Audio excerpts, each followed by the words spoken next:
What's going on, everybody? Welcome back to another edition of Heart of the City, where we take you around New York City area streets.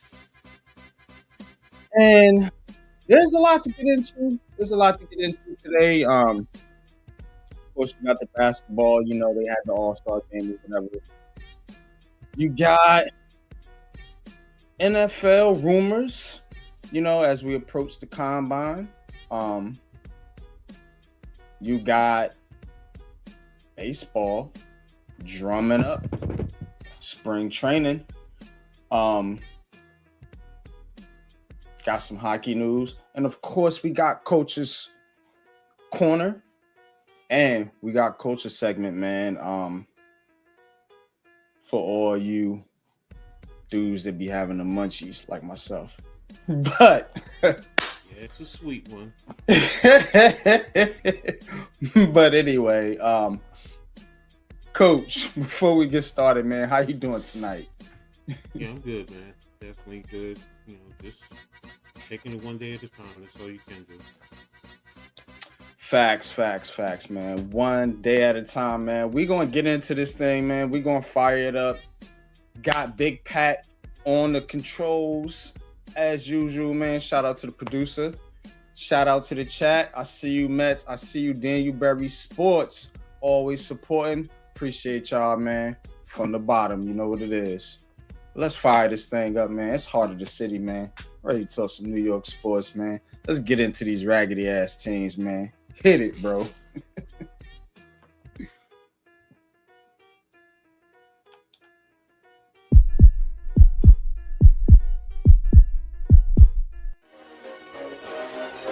Ricey K, the Raisin Man.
All right, man. We are back in the building, man. You know, the double duel, man, knocking out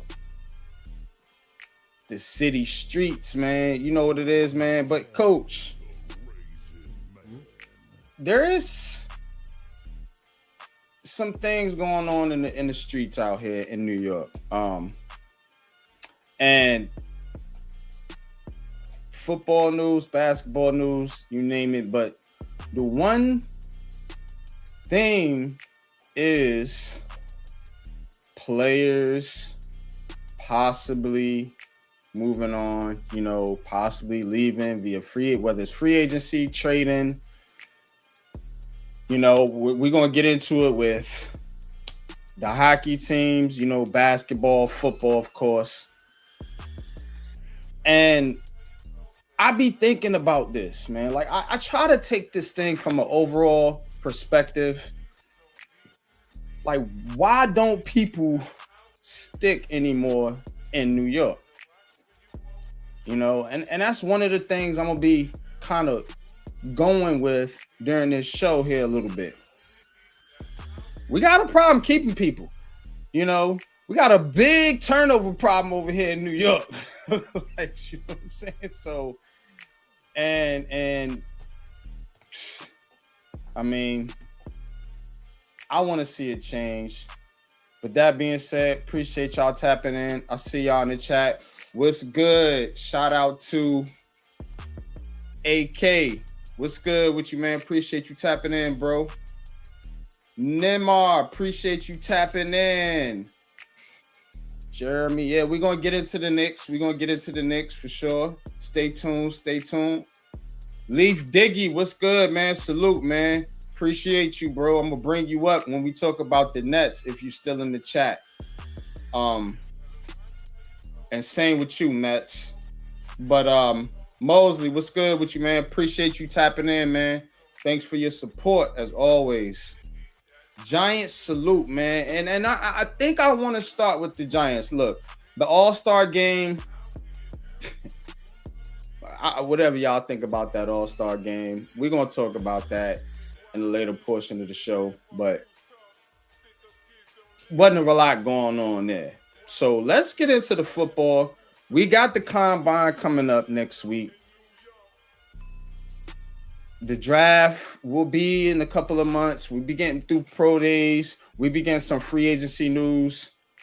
And so let's start with the football teams.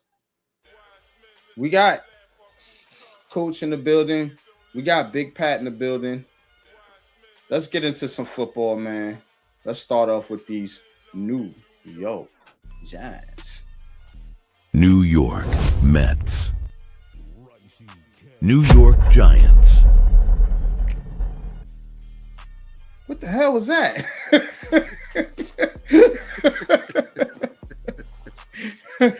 Whoops. Whoopsie. All right. We are talking about the Giants, not the Mets. We will get into the Mets a little bit later, but let's get into the New York Giants right now. This is from Big Blue View. Now, there's a lot, now that the Giants got their coaching staff settled, there is, they're talking really, about the draft now. Staff ain't really settled, though. Well, they lost one guy. But they ain't call me. They didn't. They didn't. That's right. Didn't. But I'll you see about that later on. Staff didn't call me.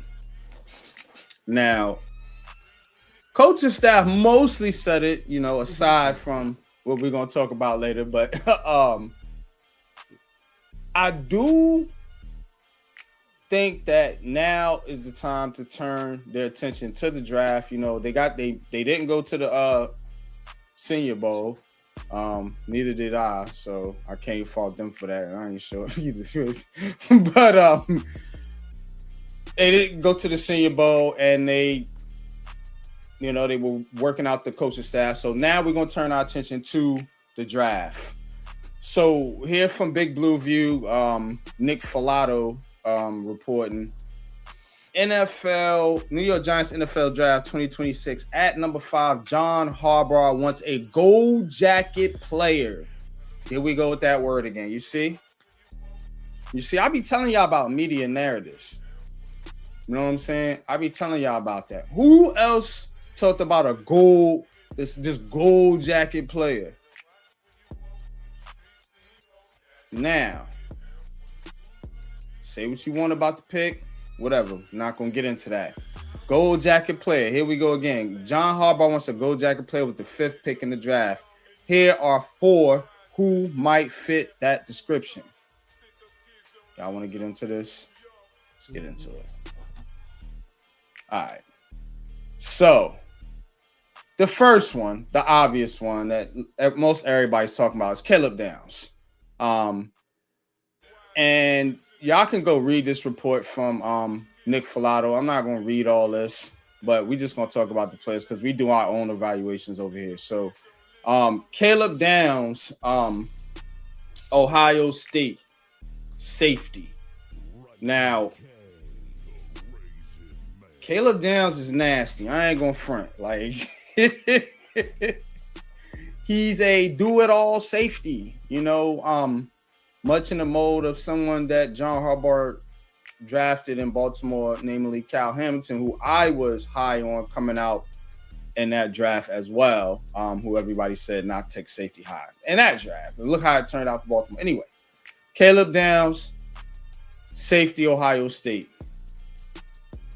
I'm going to turn this one over to the coach because you're the expertise. Talk about Caleb Downs and can he be that gold jacket player that everybody wants? I mean, as far as that, any player can, but yes, can he? He has the tools to be brutally honest. Yes, has to be developed, and he has to produce. Plain and simple. Mm-hmm. But he has the ability, the potential, here's that word, to be quote unquote a gold jacket. Yeah, all right. I'm fine with that. I don't kill anybody for that. But as far as Downs being a Big Tenor, O-State, definitely a versatile type of a player, can play down in the box, can play deep on the back end. Good, fundamentally sound, very smart. He anticipates very well. He reads the offense. He can play the route concepts. He understands the down and distance, studying the opposition. What are their tendencies to do in certain down and distance and in certain situations on the field, which allows him to play faster because he pretty much knows what they're going to do and he can attack the play. Like I said, fundamentally sound in all his techniques. Doesn't matter what he's doing, whether it's, in coverage, in terms of rotating, flipping his hips, getting hands on offensive guys and rerouting them, and even in tackles. I mean, he's fundamentally sound. He plays near side to their inside. If he's coming inside out or if he's outside in, same principles. Wraps up very well.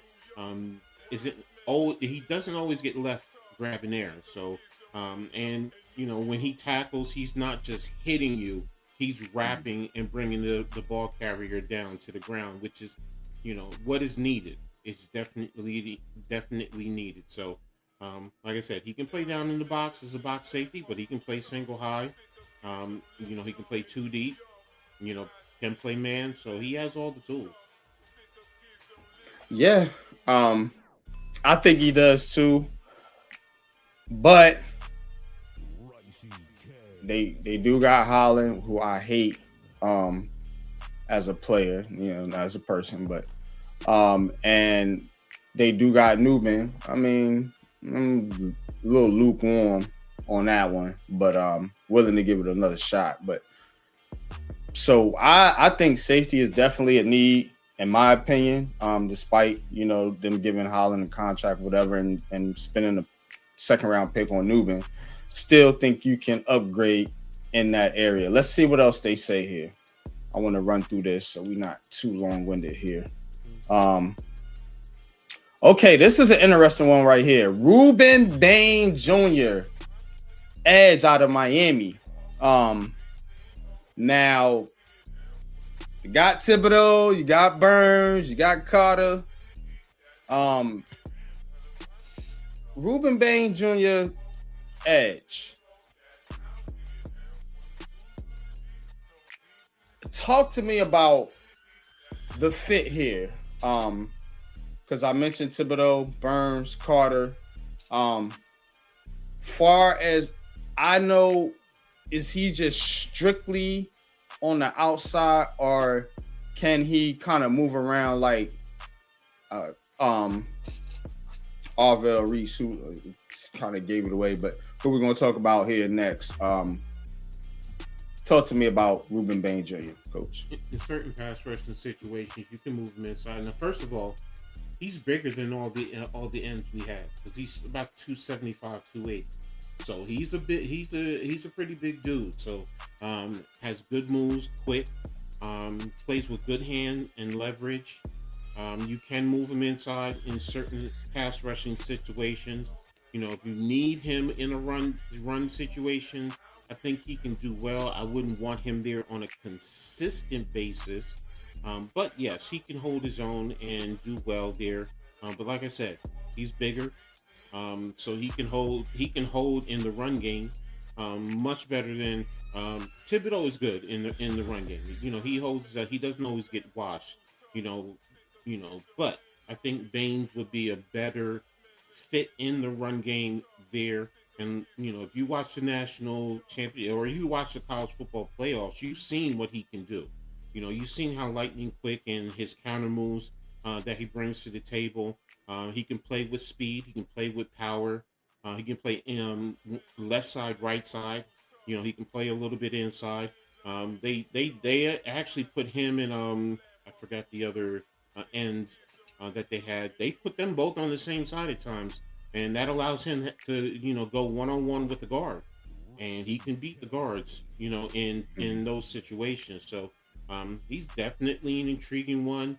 You know, you're going to get the argument that whether him or the end from Texas Tech, one of those two are the best pass Yeah, rushers. I think it was David Bailey. Bailey. Yeah. Bailey. You know, they're 1 and 2 in terms of getting after the quarterback. So, and again, some like Baines, some like Bailey. So but Bain is a good one. He's definitely a good one. I think he's about 6'3-ish, 6'4", somewhere in that range. And like I said, about 275-ish. So he's a good one. Yeah, Iman Perry, shout out to Iman Perry. He definitely agrees, says he's a true defensive end. Nimar says Downs or Carnell Tate. Well, we'll see. With Downs was on here, we'll see if Carnell Tate is on this article, which I mean it's just an article, but I do like Carnell Tate as well. Don't know about gold jacket potential. I mean, possibly. We'll see. He's pretty good. But let's get to the next player here. But real quick, Ruben Bain Jr. though. One question I do want to ask. If you move on from Kayvon Thibodeau, is it worth taking Ruben Bain at number 5? Like, would you do that? Fire away. You don't have to get rid of. Go ahead, Pat. You don't have to get rid of Thibodeau to draft Ruben Bain Jr. Because you could put Ruben Bain Jr. at one of the end spots, and you can put Thibodeau at one of the end spots and have Abdul Carter, Dexter Lawrence, and Brian Burns, and that's one hell of a front 5. That's one hell of a front 5. And you can stop the run all day with that front 5 if you have those guys in at those spots, and then you can interchange a Alexander and another defensive tackle that you bring on. We got plenty of defensive tackles that you can bring on, and that front 5 will be devastating. You know what I'm saying? That's what I just said, Iman Perry. He's going to be next to Dex. You're in the 3-4. We're still going to be running the 3-4. So you put him at the 3. You put Tibbs at the other end, Dex at the nose. Then you got to get yourself some linebackers, that's for sure. I'm actually going to get Quay Walker or somebody in free agency. But if you have those guys right there, you don't know what we're going to do. But, Coach, go ahead, coach them up. I just wanted to say that. Back to the dungeon I'll go. I get good observation. From, and, that is intriguing. Very intriguing. So what's your thoughts? It's going to be a quick front. So you can do a lot of movement. You can do a lot of twists, stunts. In that regard, you can even go at times lining up whether you're going in an odd or even front. You can be a versatile type of a front there. I get it. But to your initial question, would I draft him at 5? If he's BPA, of course, but if he's there with other players that I think that can be a little bit more productive, I might not take him at 5. I'm going to be honest with you. Because it depends on how the board is. Who's the first 4 off the board? Yeah. That's what's going to dictate to me. Do I take him? Because, I'm going to be honest with you. If Malian still can't say his name right. If he's there, Mayaga. yeah, Mayaga, thank you. I, I I I would have to sit here and say, would I want him because he can play tackle as well as guard over Bane? And they're both good players. Don't think I'm saying they're not. They're both very, very good players. So I'm like, conflicted with this one, yeah, Coach. that would be because I'm gonna say why. Because when defense is coming back, I'm gonna be honest with y'all. Y'all might see a video from me on my channel about defense coming back. Ruben, what he just said, what Pat just said, that changes the game in so many ways. And if you can get you some competent motherfucking corners out there, you know what I'm saying? You good money with that type of line. And to be honest though, the one blowback I would have is like he said, you still need linebackers and you still got to make sure you want to stop that run. But you teams better not getting third long, second and long situations. It's going to be hell to pay with that type of defense. And you have a defense like none other in it gives you an advantage in your division. Like that puts your defense over Philly, in my opinion, over if these guys like actually pan out to their potential. We got to talk about that, but over Philly, over Dallas, and definitely over Washington. It gives you an advantage in your division. Where I'm conflicted at, of course. Where I'm conflicted at is, do you want to do that, or do you want to push more on the offense? Which has definitely been a sore spot, and where you got the franchise quarterback that you drafted, so the offensive lineman would be. But let's not get ahead of ourselves. No, that's fine. We'll keep going. So again, I did to your question. I'm probably going to lean not to. So okay. So let's start with Reese. Arvell Reese here. I will say this about Bane. He is 276. He can definitely play with the big boys down there. That's the reason why I said that. He's not some fast edge rusher. He plays with the big boys and gets busy. That's why I like that pick. I'm with you, Pat. Like I said, I said he was 275. He's built with a stout lower base too. I'm not gonna say it because you guys are, y'all go crazy when somebody says, but you know what Mike Mayock used to say about guys with the stout lower bases. So, and he's built like that. So, so I know where Pat is coming from, and I understand. So, and it is intriguing. But to your point too, you got the franchise quarterback. And don't forget right now the dilemma, and that's where free agency comes into play, because that's the other thing. Very key. Free agency is going to tell us everything we need to do going to the draft, because right now, our right side of our offensive line, do you put Marcus Bowe there? Who's at guard? What do you do? Do you move Marcus Bowe inside? Who's at tackle? So it's like you're in a quandary right now. So right now we have to wait and see. I think, to be honest with you, this could be a thought process. Just remember I said this because, it'll get lost in whatever algorithm. There could be an ideology of, say, we go out in free agency and get veterans to help out this offense where you have a lot of young pieces on the offensive line, at receiver, at tight end, and you bring in some veterans. And then on defense, where you have a lot of your veterans already in place, you can plug in some of the younger guys that you get from the draft and build it up that way. That would be my approach. And we'll see if that's the Giants' approach. Remember me saying this. Let's see if they go out and target veterans. I'm already hearing guys like Lindenbaum, possibly Mike Evans. You know what I'm saying? Like guys. Humphrey. Yeah, you see what I'm saying? So let's see if they go out and get some help on the offensive line, get some help at receiver, while y'all wanting, Mauiaga and Carnell Tate. Let's see if they go and plug those spots in free agency, and then it will open them up to take a Arvell Reese or a Reuben Bain Jr. or even a Caleb Downs. Let's talk about Reese though for a second. This is one of my favorites so far for the Giants.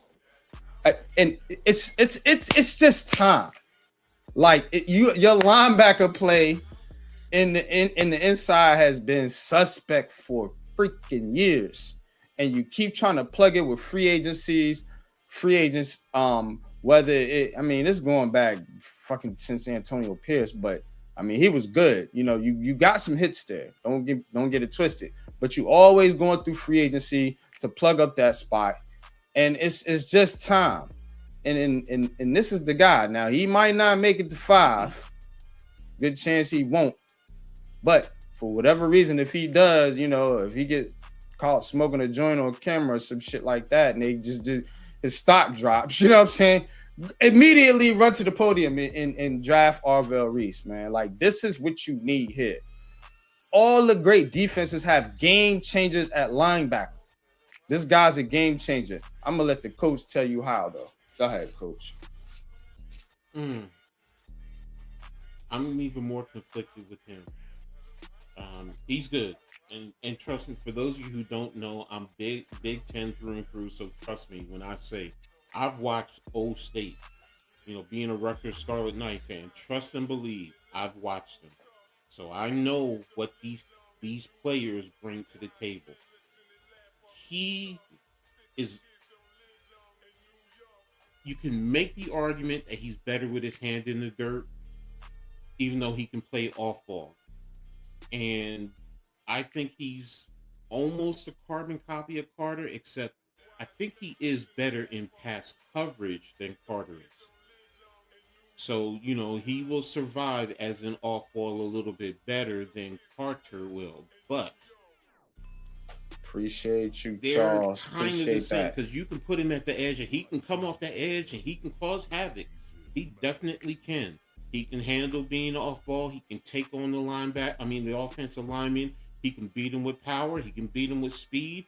He can beat him in taking different angles. So he's smart. And this is the other thing too about him and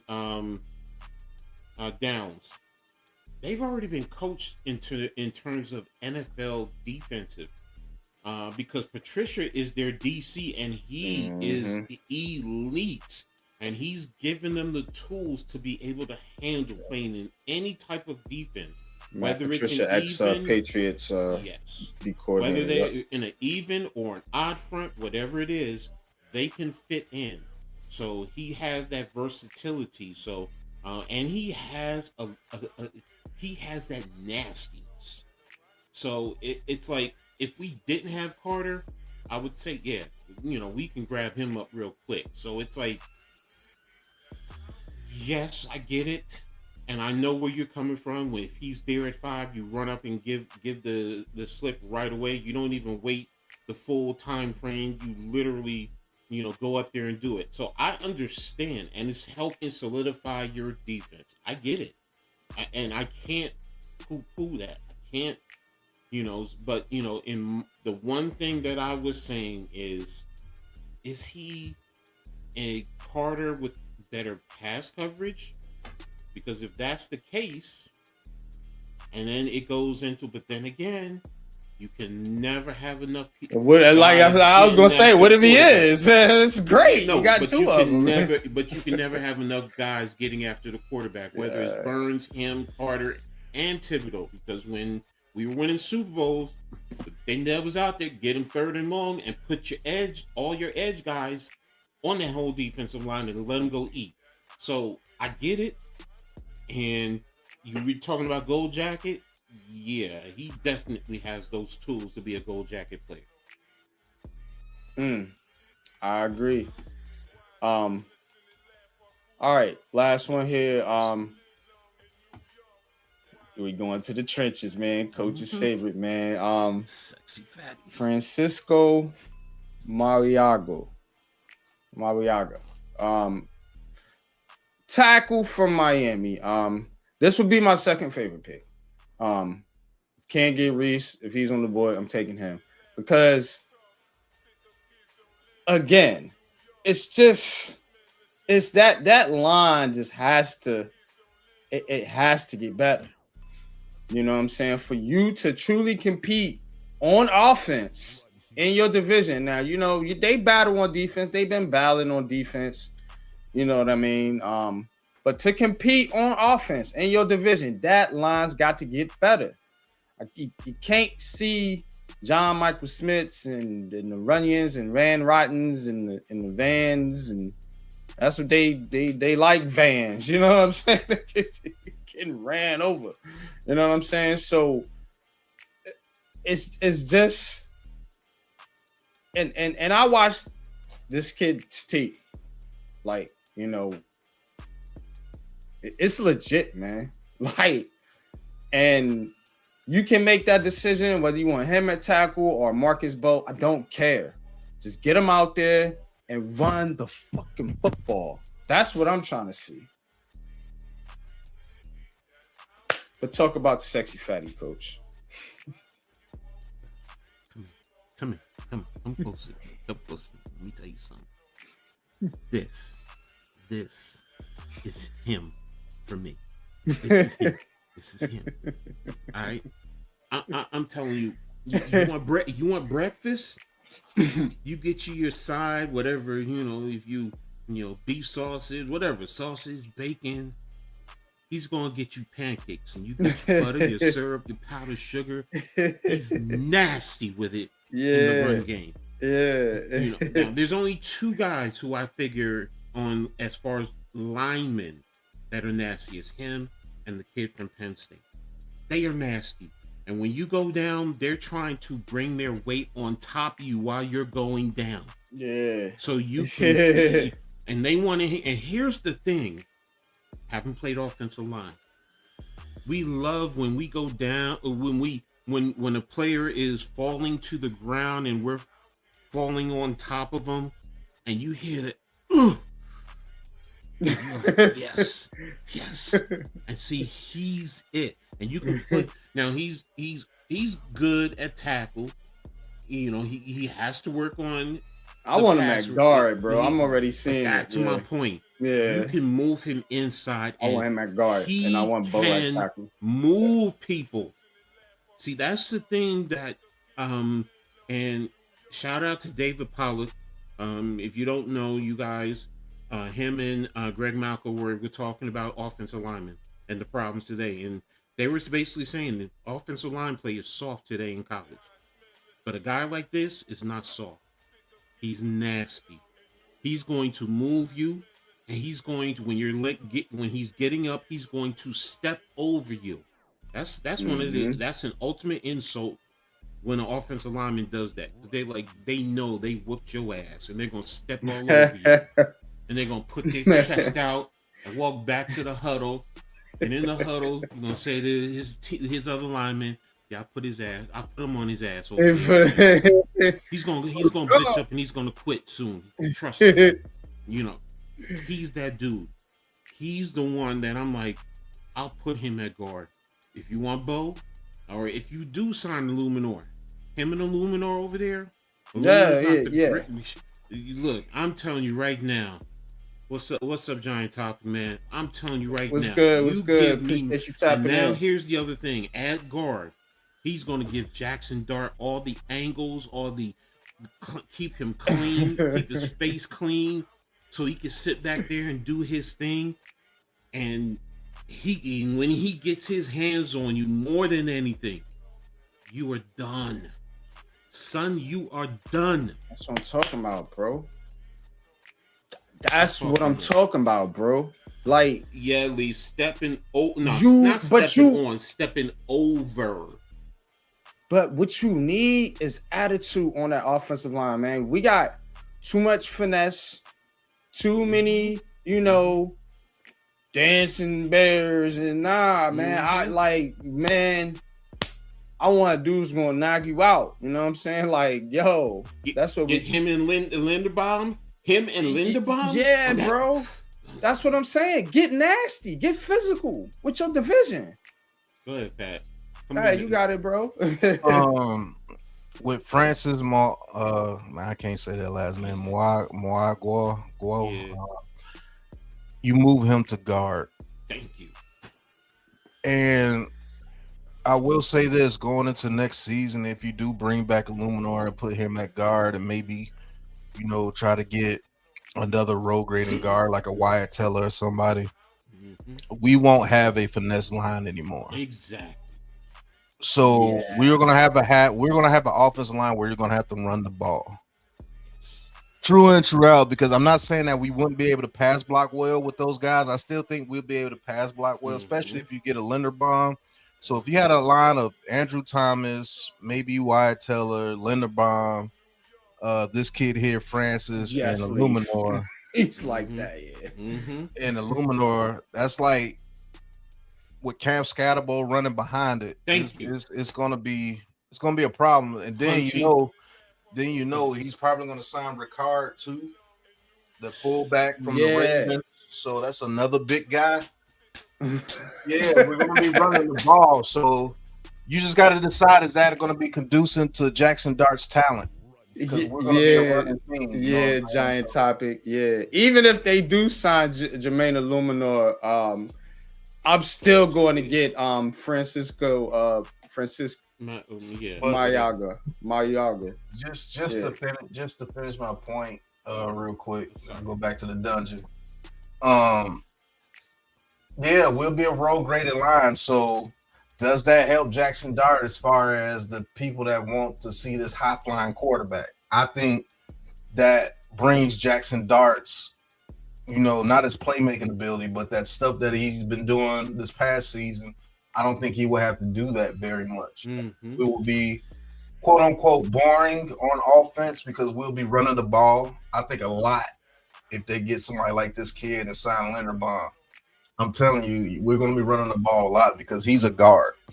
I've looked at his tape. That dude's he could be a hell of a guard. I have a little questions about him at tackle as far as dealing with speed rush, but if you put him at guard, don't make that mistake again, Pat. They don't need to make that mistake again. When you see a guard, you put him at guard. You don't put him at tackle. You put him at guard. Look, it's a tackle, guard, but he's a guard. Yeah. The only thing I will say to you, what you were saying, Pat, especially if we're run heavy, it sets up play action, and Dart is good with play action. Yeah, and he'll be able to get those layered throws that he likes over the middle of the field with a big tight end like exactly. And it allows Neighbors to get his routes going and everything because you have to worry about the run. Bringing an extra body into the box, which will open. Yep, you're gonna have to. You're gonna have to, because if you go up there with a light box, we're gonna run straight through you. And it also allows him to do RPO, and you know what? On occasion, you're able to run. You still have his legs to be a threat because the defense will have to account for him no matter what. Even if he's just doing action just to be a decoy. Because then he can keep it in, and there's a cutback lane for Scatterbo or Tracy or whoever else. So that's why this is key for me. It's always the offensive line. Overall, out of all the guys that you're saying, I'm liking Reese, I'm liking Bain, and I'm definitely liking this kid. If we could get a Linderbaum to go with him, overall, it allows us to dictate the offensive side of the ball, because now you're going to be, you put that 5-man box up there and they mess around and do a draw and you get this kid and somebody like Taylor in the open field hitting it, going against safeties. It's going to be a problem. And Cam Scatterbo coming right behind him. Yeah, it's gonna be a problem. And But you we gotta will be a think that boring offense. that We will be a boring but offense. that will open it up too for Jackson Dart, because you thinking they bringing in Matt Nagy, right? Who Yeah. coached with Mahomes and the Chiefs over there.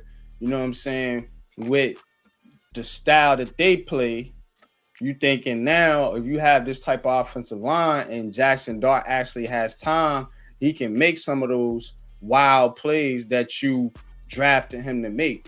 You know what I'm saying? It will be easier than him, hype, and then, you know what I'm saying? He will actually have the time, like you see with guys like Mahomes, where you can sit in the pocket for 2, 3, 4 seconds, then take off, as opposed to him taking off from the hype because the line breaking down. That's going to be the difference. He can still be Jackson Dart, but you know what I'm saying? It will take away from the injury concern, like you're saying, because he's not getting unprotected from the hype.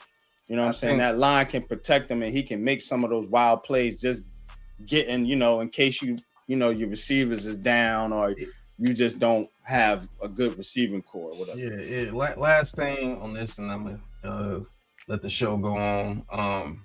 My bad, fellas, but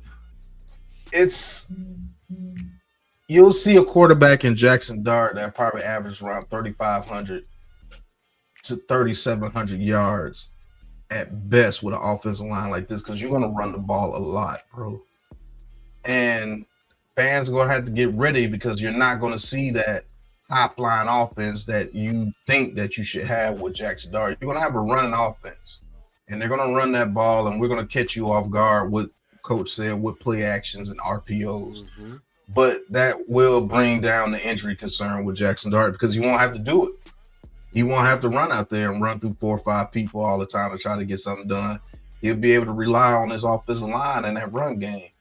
And we'll win games 24-20 and 31, maybe 13 if the team is not good, because we just destroying them and taking time off the clock. That's the main thing. If we can take time off that clock and give that defense rest, and then that defense is playing well, getting them off the field, we're going to see games 28 to maybe 14 or 28-10 or something like that. So, well, you'll see, man. You'll see.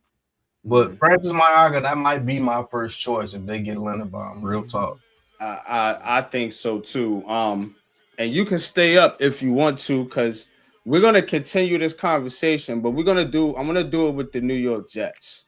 So shout out to you, Coach, for the article here. But we're gonna get into the New York Jets, and the Jets have a couple decisions to make, actually. But I do want to get into some of the draft. We're gonna be covering the draft a lot here on my channel, as well as the Aboriginal Sports Network. But look, New York Jets. So the Jets have a decision to make too. They're picking second. So you got your choice of all them dudes we named. They just got their pick of the litter, because the Raiders are taking Mendoza from all accounts. Though something drastically changes from now and until April. But they taking Mendoza, so you can go Bain, you can go Arvell Reese, you can go Caleb Downs, you can go Mariaga, Spencer Fano, you can go one of the receivers, Carnell Tate or whoever. You got your pick. This draft decision is a game changer, man. This one, though, is referring to Caleb Downs. Would you take Caleb Downs? Number 2 overall. That's the question I want to talk about here with the Jets, man. And again, shout out to you. Number 2, a little spicy for me, bro. I'm gonna be honest with you. For the Jets, now the Jets do good drafting secondary players. You can go front. You had your Sauce Gardners. You had your Jarrell Reeveses back in the day. You know, they had Jamal Adams when he was good. Like you've had some pretty good luck. That's one thing I could say about the Jets. You know, unlike the Giants, the Jets actually hit on their secondary picks usually. You know, I'd be terrified if the Giants take somebody, you know, in the secondary. Not so much safety, but definitely corner. But at number 2, I don't know, man. What you thinking, Coach? Is it too rich? Chat, is it too rich? It's too rich. What if the Giants had number 2? Just take Caleb Downs number 2. It was the Giants, but then we talking about the Jets though. It's the same situation. In this article, here's the thing with this article. They compare them to Michael Parsons and Hamilton with these 2 players. Yeah. And you know those type of players, they're good. So, the question is, like you said, what do you do? If I'm the Jets, I'm more probably apt to take Reese because he's versatile. He can play off ball. He can come off of the edge. You can move him around. So it's going to force the offense to try and identify where he is. Where's Reese? You know, now Downs, like I said earlier, he can come down and play in the box. He can play back in coverage. He can give you help in the nickel situation. So, you know, he's a good player. You know, so it comes down to, you know, your philosophy. You have a defensive-minded coach who's also a former defensive back. So is he going to want to do that? What's the situation with their front end right now? Because you don't have Quentin Williams anymore. So, you know, you have... This is a damn shame. You have linebackers who are okay, but what's his name? Who did the other lineman that they got for... was it Clark? I think it was Kenny Clark. That was Dallas. Got Kenny Clark. The Jets? Oh, yeah. Who did the Jets get? They traded their defensive players. They traded Sauce Gardner. Defensive lineman back along with the pick. I forgot who they got. But the point I'm making is, you know, do you have the defensive line to be able to also help cover, give Reese help? Because if you don't have the front line to protect him, he's going to be, you know, consistently hit by offensive linemen. Now, there's going to be times he's going to make a play. He's going to avoid the block. But, you know, one of the things, interior defensive linemen, their responsibility is to keep their linebackers clean. You know, you want to... All right, so we got the roster here. So they got...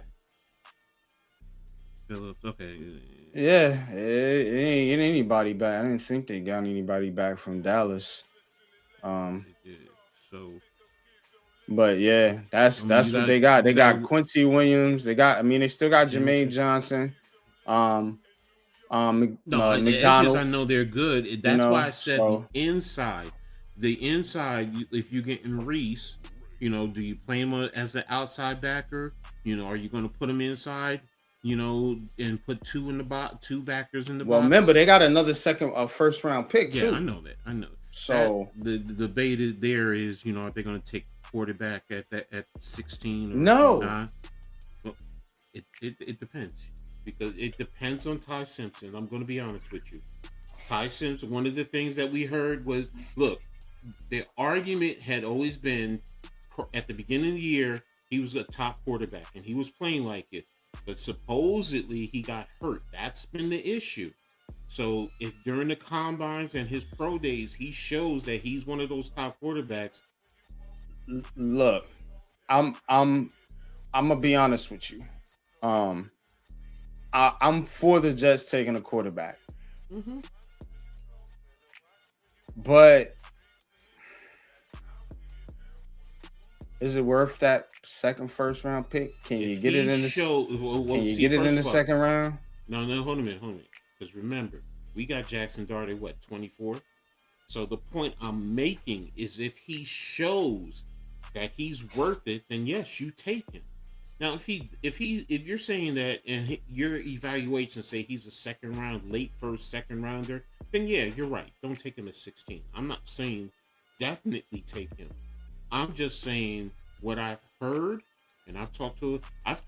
I got friends a lot of friends who are Jets fans, and every last one of them they've all said the same thing. If Simpson shows that he can be that quarterback, then you take him.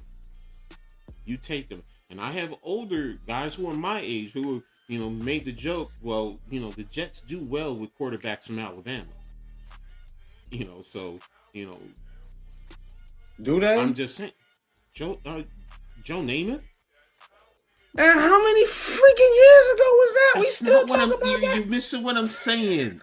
I said they did. They made the joke that they do well with quarterbacks from Alabama. Yeah, it better be a joke. Yeah. That's what I said. I said they made the joke. But they're also my age. Don't forget they're my age, so they remember that. But yeah. my whole point being is this, okay? You got to look at what this kid does during the combine if he's there. I believe he's going to be there, and during his pro days. And then you got to go back and you got to look at the film, especially at the beginning of the year. And if he did get hurt, is he over the injuries? My understanding is that, if he's good, they're going to take him at 16. Or let me. My friends want them to take him at 16 if he's good. Now, if he's not, then that's another discussion. But here's the problem. Getting back to this topic right here. Yeah. So at 2, you looking at the safeties. Cisco. Andre Cisco. And Malachi Moore. How you feeling about that? See what I'm saying? Like, it's not inspiring. Corners you got, I do like Azare Thomas, who we talked to at the Senior Bowl. But he needs time to develop, and you got Brandon Stevens, and then Brownlee as a nickel. So, I mean, that secondary can use some help too. Of course. So, I mean, there is a little bit of an argument for Caleb Downs here. You can also get cornerbacks too later in the draft too. I mean, in the second and third rounds also. There's plenty of cornerbacks there now. Safeties, I'd have to go back and re-look at that again. So here's what we gotta determine about the draft, and y'all stay tuned, man. For the draft show we got coming up for y'all, but we have to determine: is this a draft where there's, they mention these gold jacket players or these game changers or these elite prospects that you can't miss? Is there only 4 or 5 of them, like most of those defensive guys that we named, and then maybe you put in Mawiaga there, and then the quarterback Mendoza? Is that it? Is that how this draft is, or is it a deep enough draft? Because I keep hearing it's a weak draft, whatever, or is it a deep enough draft to where you can, you see what I'm saying, you can afford to pass maybe on those top defensive guys for maybe the top offensive guard or the top wide receiver. Now, I think that's something we got to talk about when we talk about the draft. Just in general. The Jets right now, to me, it's going to come down to this. For me, for the Jets, you want to make the argument, it can come down to 3 players. It's Reese, it's Downs, and it's Bain. To be brutally honest, whatchamacallit from Texas Tech is pretty much a carbon copy of um what's it McDonald and Jermaine Johnson, because he's definitely more of a speed, where Bane is a little bit more stout. So, and like Pat said earlier, you can also move him inside. Move inside if you need to, and you got Harrison Phillips and Briggs in there. Yeah, so I mean, you can do that there. So, but realistically, if you're going to rate them, I would say it's in that order. It's Reese, is down, and it's Baines. If you want offensively, do you really want to look at Tyson or Tate? I mean, because those are the only ones I can really think of. Offensive line, I mean, you can make the argument for Malianaga. Let me ask you this. Because there's some things being floated out there when we just, because I think I'm kind of leaning doubling up on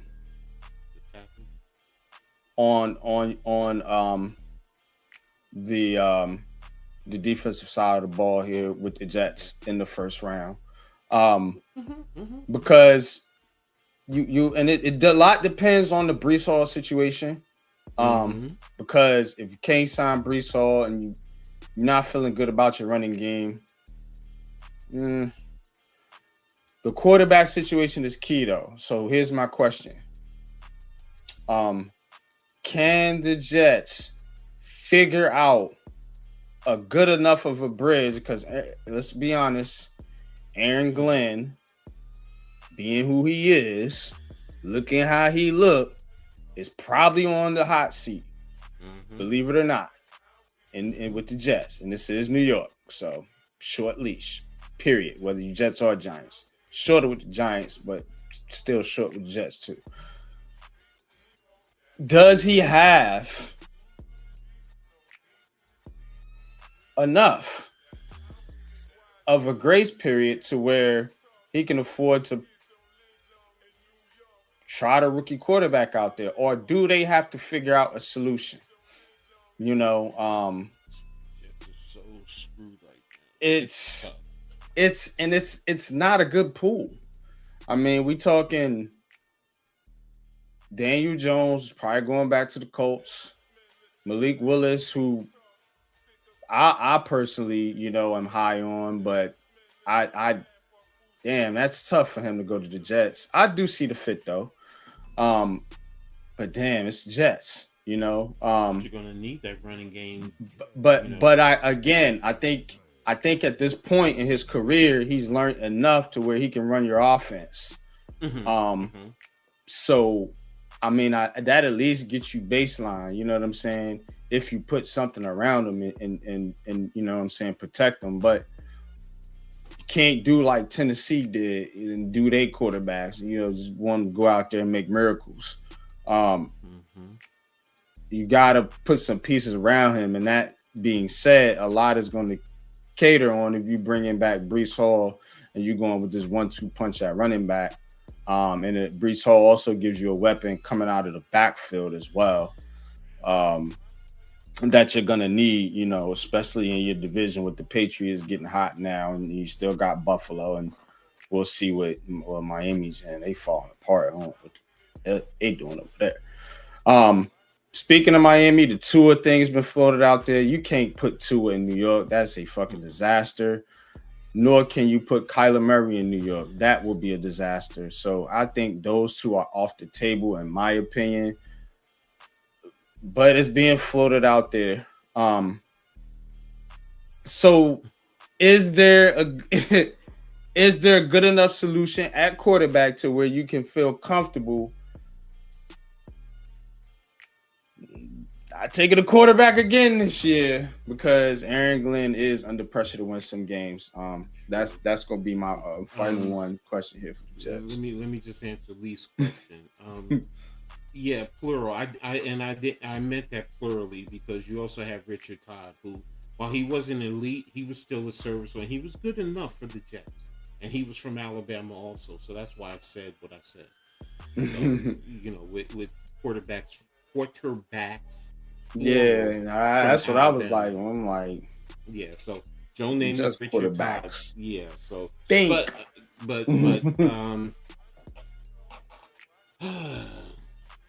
But yeah, man, Jets what too. they doing? What they doing? Quarterback. Honestly, to be honest, with you, if you can get Malik Willis, you go out and you get him. You definitely do that right now. Yes, they're in a quandary, but they also still have 2 first rounds the year after next year after this draft too. So no matter what happens, they still are in position to, if next year's quarterback bunch is as advertised, they can still make plays for quarterbacks next year. So that being said, right now, you go out and you get Malik Willis. I personally am you got to bring back Brees Hall. Now with the Jets, you also have to solidify your offensive line. You Yeah, definitely have to do that. You yeah. definitely need to fix that offensive line. So if you have Brees Hall, Well, remember they did draft for Shanu, mhm. um, and we talked about Elijah Vera Tucker on the show last week. So I mean, if you get them to, I mean, if they're good, you got Mimbo out there at right tackle. So I mean, you still need some pieces. I think in the interior, maybe. Mhm. So, but it's not. I don't think it's horrible. Still, you still needs to upgrade it. But Yes. again, that's what we talking about. When you bring in Malik Willis, what you gonna do? You just gonna That's go why I said all defense and just leave him out no. there with this trash? You see what I'm That's saying? why Well, it's not trash, but yeah, if you lose Brees Hall and Elijah Vera Tucker, it will be trash. that's where it's key, because you're going to need a legit number 2 receiver to go along with Wilson, to really help, if you bring Willis in. Yeah. Because right now Fields, I think, is probably going to end up getting cut, because my understanding is you can make a cut with him. You can't try him back out there. Yeah, Bro. no, what I'm saying, you can cut him and that. you can gain money too. So you're gonna go with Brady Cook, or Tyrod Taylor or Hendon Hooker. Nah, bro. Nah. So you bring in a guy like Malik Willis, and I'm not saying he's your savior, but he would definitely be much better than what they have right now. And offensively, yes, and again, there's also free agency. They're going to have money. The Jets, one thing I do believe with the cap, they're going to have money to go out and spend. So they'll be able to bring veteran guys maybe to the offensive side where you can focus on that defense. So that's why this article was so intriguing, because that number 2 pick really says a lot, and you said it too. And you have a head coach who might be on a hot seat. Yeah.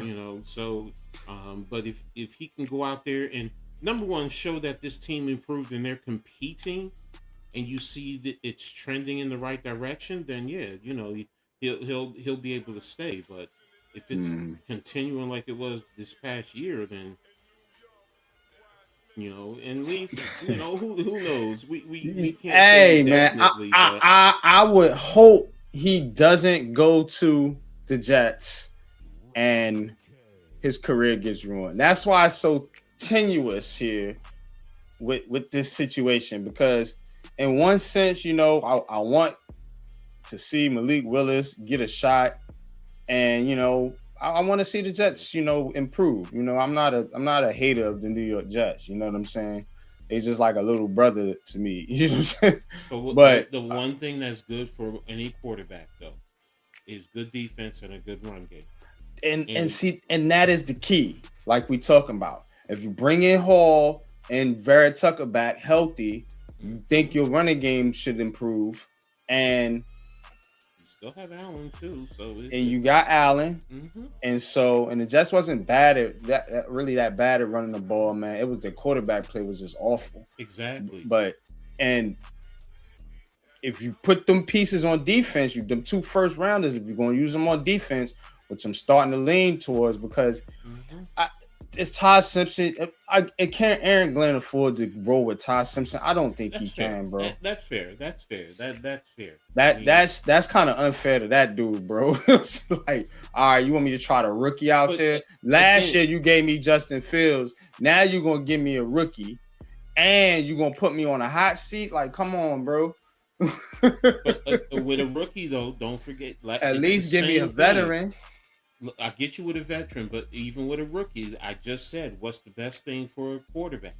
It doesn't matter what year if you he's in, whether it's a rookie or a veteran. But if you have a very good run game and a very good defense, even with a rookie quarterback, that's why I'm saying if he's the best option. So now, if you're telling me Malik Willis, okay, fine. I mean, what are you going to pay him? I'm not saying pay him 40 mil a year, but if you're paying 15 or so. But is Malik Willis going? You see, I feel like if he go to the Jets in 2 years, he gonna be off the Jets. That's kind of how I'm feeling because I'm feeling like it's gonna go. Which is even more the reason why he might end up having to go get a rookie. I kind of feeling like it's going to go like, all right, cool. You sign Malik Willis. It don't go well for whatever reason. Aaron Glenn gets fired. New coach comes in. Malik Willis is out of there. No, you see what I'm saying? Fair. And that's why I'm kind of like a little bit hesitant to want to go with that fit for Malik Willis, but because it's the Jets. That's why this pick. Really, more than anything, free agency is going to tell us more than the Giants where the Jets are going. I really think that's going to tell us, how they're spending their money, what are they doing, are they solidifying their offense? Then you're going to say, okay, maybe, and that's the other thing with a rookie. If you put some good vets around him, a good number 2, bring back Breece Hall, solidify their offensive line, you can get by with a rookie, and that'll be fair. That will be fair to Aaron Glenn. I mean, you also have Frank Wright, who's a vet. Is it Frank Wright who's now the OC? Yeah, Frank Wright, who's a veteran OC. So, I mean, and he's coaching for himself because, look, if not, he's going to be going too. So, I mean, free agency for everyone is going to tell us everything because then we'll start to see which way the draft is going. I don't know what's wrong with Twitter, Leaf. I'm trying to send you the link and it's telling me the messages are in read-only mode. Why would the chat be in read-only mode? Like this app is so trash. Like I hate it. So hecking up the last couple of days, bro. I guess I can drop it in the public chat, but chat, this is just for Leaf. Don't hit this link because I'm not letting you up here. And I got a goon in the backstage that's gonna police the shit. So just be respectful, man. So I'm gonna drop it for Leaf. But yeah, that's it. Cause we can't be on here all night. Not to be rude to anybody. Just saying. We want to move the show along. But I do want to talk Nets because the Nets are there's some things going on with the Brooklyn Nets. Some positive, some not so positive. We're gonna get into the Knicks and we'll hit baseball and then we'll get into this coaching segment. So we still got a lot planned for you guys, but let's get into the Brooklyn Nets at this time. We're gonna bring in Mr. Leaf Diggy. There he is. Yo, what's good with you, bro? Yo, what's good, man? Yo, I'm hot. Y'all can hear me? Yeah, man. Loud and clear, man. What is popping, bro? Ain't nothing, man. I finally got back in the crib, man. That 9 to 5 is gone. I got some new money coming in, man. I'm trying to upgrade all my stuff in the house. New money's good money. Yeah. I got some new license bread. You know what I'm saying? So I'm gonna be all right, man. For the most part, man. I'm down in an affordable area, man. But I seen what you was talking about on Twitter. It said the same exact thing. I'm gonna just just put you in a group with somebody with one of somebody from my channel, and then we're gonna send the messages from there. But we should be all right. That's weird. I don't yeah, understand. it is. No, nobody. No, I don't even go to the app. So how did my settings? You see what I'm saying? Couldn't have been no settings change. It's the app just did it. Decided. Hey, I don't know. I have no idea. I don't want y'all talking no more. You can just read the message. Which is how can I read a message that I can't send?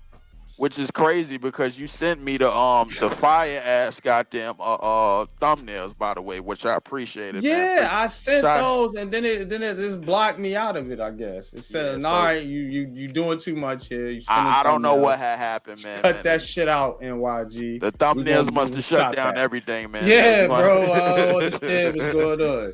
I don't know, Diva. But let's get into the Brooklyn Nets here, and I want to start with Nolan Traore.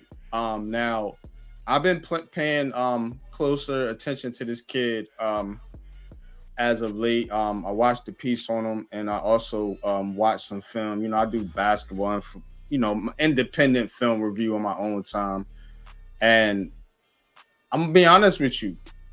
I like the potential. And I think they may have a gem here with this kid. Now,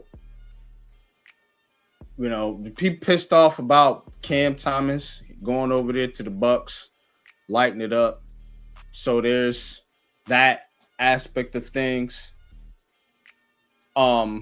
I know you wasn't real big on Cam Thomas, but so let's start with Nolan Traore, and what have you seen from this kid, and do you think he has potential to be, I guess, a better version of, you know, what they wanted from Cam Thomas? I think so. Already at the age of 19. If you go around basketball, Lord, they calling this kid the fastest player in basketball on any level, on every level right now, bro. Like, so I mean, I think he has that. I think defensively, he's definitely shown what he could do defensively. I didn't think he was at that good defensively. He's staying in front of guys. He's not getting beat. He could do certain things, man. Like, I would like for him to speed up the game a lot more, but because obviously Yegor, they basically either telling Yegor you need to just shoot, or he's just focusing on just shooting, or one or the other, man. But definitely, I like this kid. His foot speed is speed with the ball. His first step is incredible, bro. I think he's working on. He's adjusted to the speed of the NBA very, very quickly, bro. The only thing I have a problem with him is his what he can do away from the basket. So, from this point on, the only thing he needs to work on is shooting. I need you to work on 30-footers, 20-footers, 40-footers. I don't give a damn where you pull this shit from. Like, listen, I need you to shoot that ball. You get enough space, shoot it. Step back, side steps, forward steps, bro. Like face ups, middies, floaters. I need you to shoot that ball. Go to Steph camp if you need to. Do whatever you need to do, bro. I need you pulling that shit. Simple as that. I don't need you doing nothing else but working on your shooting. You already know how to get to the basket. You already know how to do that. Shoot that damn ball. Leaf, did the Nets make a mistake not getting nothing in return for Cam Thomas? No, they didn't, because they wasn't gonna get enough of him. Cam Thomas. Anyway, Cam Thomas. From what I'm hearing, he it was his idea to sign the deal for the no trade clause, because he pretty much kind of knew they was gonna cut him. In that aspect, or if he did sign a 2-year, $28 million. He was allegedly they were going to trade him because realistically it wasn't really any trade value for him, simply because his contract wasn't crazy enough. You know what I'm saying? So, like, realistically, it really wasn't nothing that they could get. So I'm not. Listen. Dumb front offices do dumb shit. I'm not gonna say dumb organizations. Dumb front offices do dumb shit all the time. This is a part of a long list of dumb things a lot of dumb front offices have done. And Sean Marks is a part of that chain. It is what it is, bro. Like, I have listen, Cam Thomas, will he be on the Bucks this time next year? I don't know. I don't really care. Looking pretty good on the Bucks, though. I'm gonna be honest with you. I mean, after that one game when he put up 34, I understand. I feel like you could have made that work out a little bit better than releasing them and getting nothing for them. I don't agree with that, bro. Pat, chime in. It's Nolan Traore kid. Build. I think this kid can be nice. Like he's dope. Build. I won't worry about Cam Thomas. You know what I'm saying? If he didn't want to be there and if it wasn't no trade value, it just happens. Move on from that mistake and build. Get you a solid big man that you could put down there that can bang and get some rebounds for you. And build with this Nolan Traore, because this kid can facilitate as well as score. Yeah, he's a good passer. He's a damn good passer. Very good passer. So, that's what I like about his game. I'm willing to take Pat's advice on this, bro. But he during the draft he said Ben Surratt was gonna be all right, and it turns out, bro, he's probably even worse than Killian Hayes. Yeah, I don't know, bro. I don't know if I could take. But what about Demon? I don't know if I could take Pat. What about Igor? What about Igor Demon? How you feel about him? I know you like Danny Wolf, but talk about Igor for a second because he's the other number one pick. Because Mosey said we ain't getting nothing. Well, Traore, I think is a hit. But go ahead and talk about Igor. Jaeger, well, Jaeger, is it Jaeger? Igor, whatever. Yeah, it's Jaeger. That's what they call him. Well, Jaeger to me, it seems like they have him basically training one thing at a time. This entire season, all he's been working on is his 3-point shooting, which is why he's been shooting 39% from the three. You know what I'm saying? Which is the highest on our team outside of MPJ. So realistically, like this kid is This is another 19-year-old. They got him in, kind of trained by a year type of thing. You know what I'm saying? And that's basically what he's doing, man. I mean, I think he's. I don't think we're gonna see the best version of him until he starts gaining weight, until he starts putting on muscle. Who is number 8 for you guys? Number 8, Jaeger the man. Oh, that's what you're talking. Yeah. Nice. I like him too. I mean, build, bro. Build. That's all I gotta say. Build. Look, listen. Here's the thing about the build thing when it comes to the Nets. That's not what we do. There's nobody that has been in our front office. That's what I was gonna get to. There's nobody that's been in our front office. They build the players up and then get rid of them. That's what they do. That's exactly. They build them up and get rid of them. That's why I'm a little peeved about Cam Thomas. It's not that I don't think we have nothing or we can't recover from losing Cam Thomas. It's not what I'm saying. It's just the fact that you're always building up these players and then you get rid of them and you just keep doing it. And then when you're ready to win, you go out and get a bunch of fucking veterans and you don't do shit. You trade a bunch of your players and then you don't do nothing. The thing with Cam Thomas is, and I've told people this before, listen, Kevin Durant, Kyrie Irving, James Harden are one way or the other considered his vets because when he got here, they were here. So he's seen KD come here, get what he want, leave. He's seen Kyrie come here, get what he want, leave. He's seen James Harden come here, get what he want, leave. And that's pretty much what's been altered through his mind. That's the culture, right? You know what I'm saying? Because now you have players that are pretty much going to come here, get what they want, and leave. Yeah, you see, and you seeing that same Bridges cycle come and go. You seeing Cam Johnson come and go. You seeing all these players, the players that they got in these trades, get traded. So again, you're not building anything. That's the point. That's why. And then they got this dude ranked 15th, like he's some top GM. Like, get the fuck out of here. just because you pulled off a trade for Kevin Durant. So what? You ain't do nothing with him. But I want to get Coach. Let me get Coach in here, man, because Coach been quiet, man. What's your thought about? I don't know if you've seen Nolan Traore, but if you have, you can comment on that and give us your thoughts on the Cam Thomas situation. The Cam, as far as your players, no, I haven't really sat down and watched them. But as far as Cam Thomas, because when he got left and then went to Milwaukee, it was just like, what is going on? And you always speak to it. You do. I admit, NYG, you always speak to that.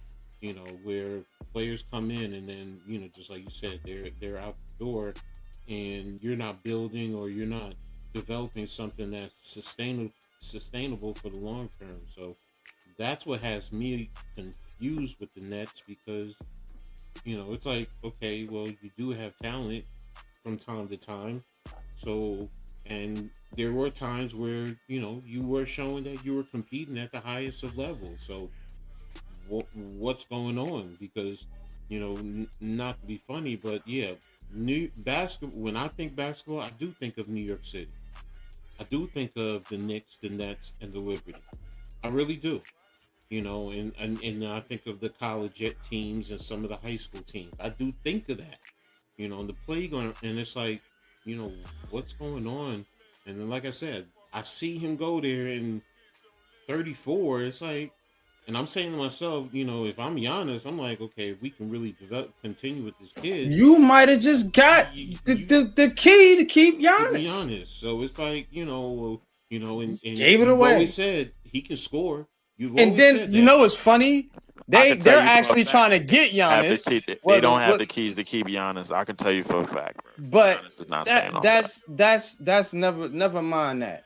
It's just a hypothetical. Yeah. You know what I'm saying? So, but what's ironic about it is the Nets were actually trying to trade for Giannis. So it's like, what are you doing? How are you even in a conversation with trading for Giannis? That's what I'm talking about, bro. So you already thinking about, can I flip some of these young dudes? And what's going on?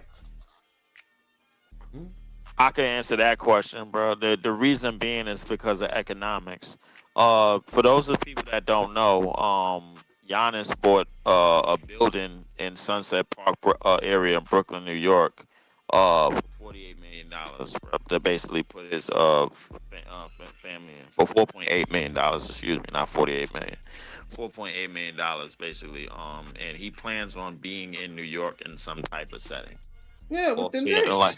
So what are the Nets doing? I listen. Look, I put it to you this way, bro. Listen, the players that we were looking forward to getting traded in terms of this market, whether it's Ja Morant, Giannis, Zion to some extent, man, I think those deals are going to happen in the summertime.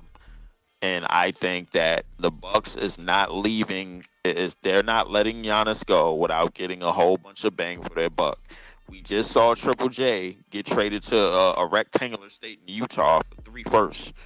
Like like the Bucks will be damned. He ain't Giannis though, bro. With all exactly. So the Milwaukee Bucks, the Milwaukee Bucks at minimum would be damned if Giannis doesn't go for 5 unprotected. We traded Mikal for 5 firsts and hired a coach before that and told him, hey, yo, listen, we not winning. We got to pivot.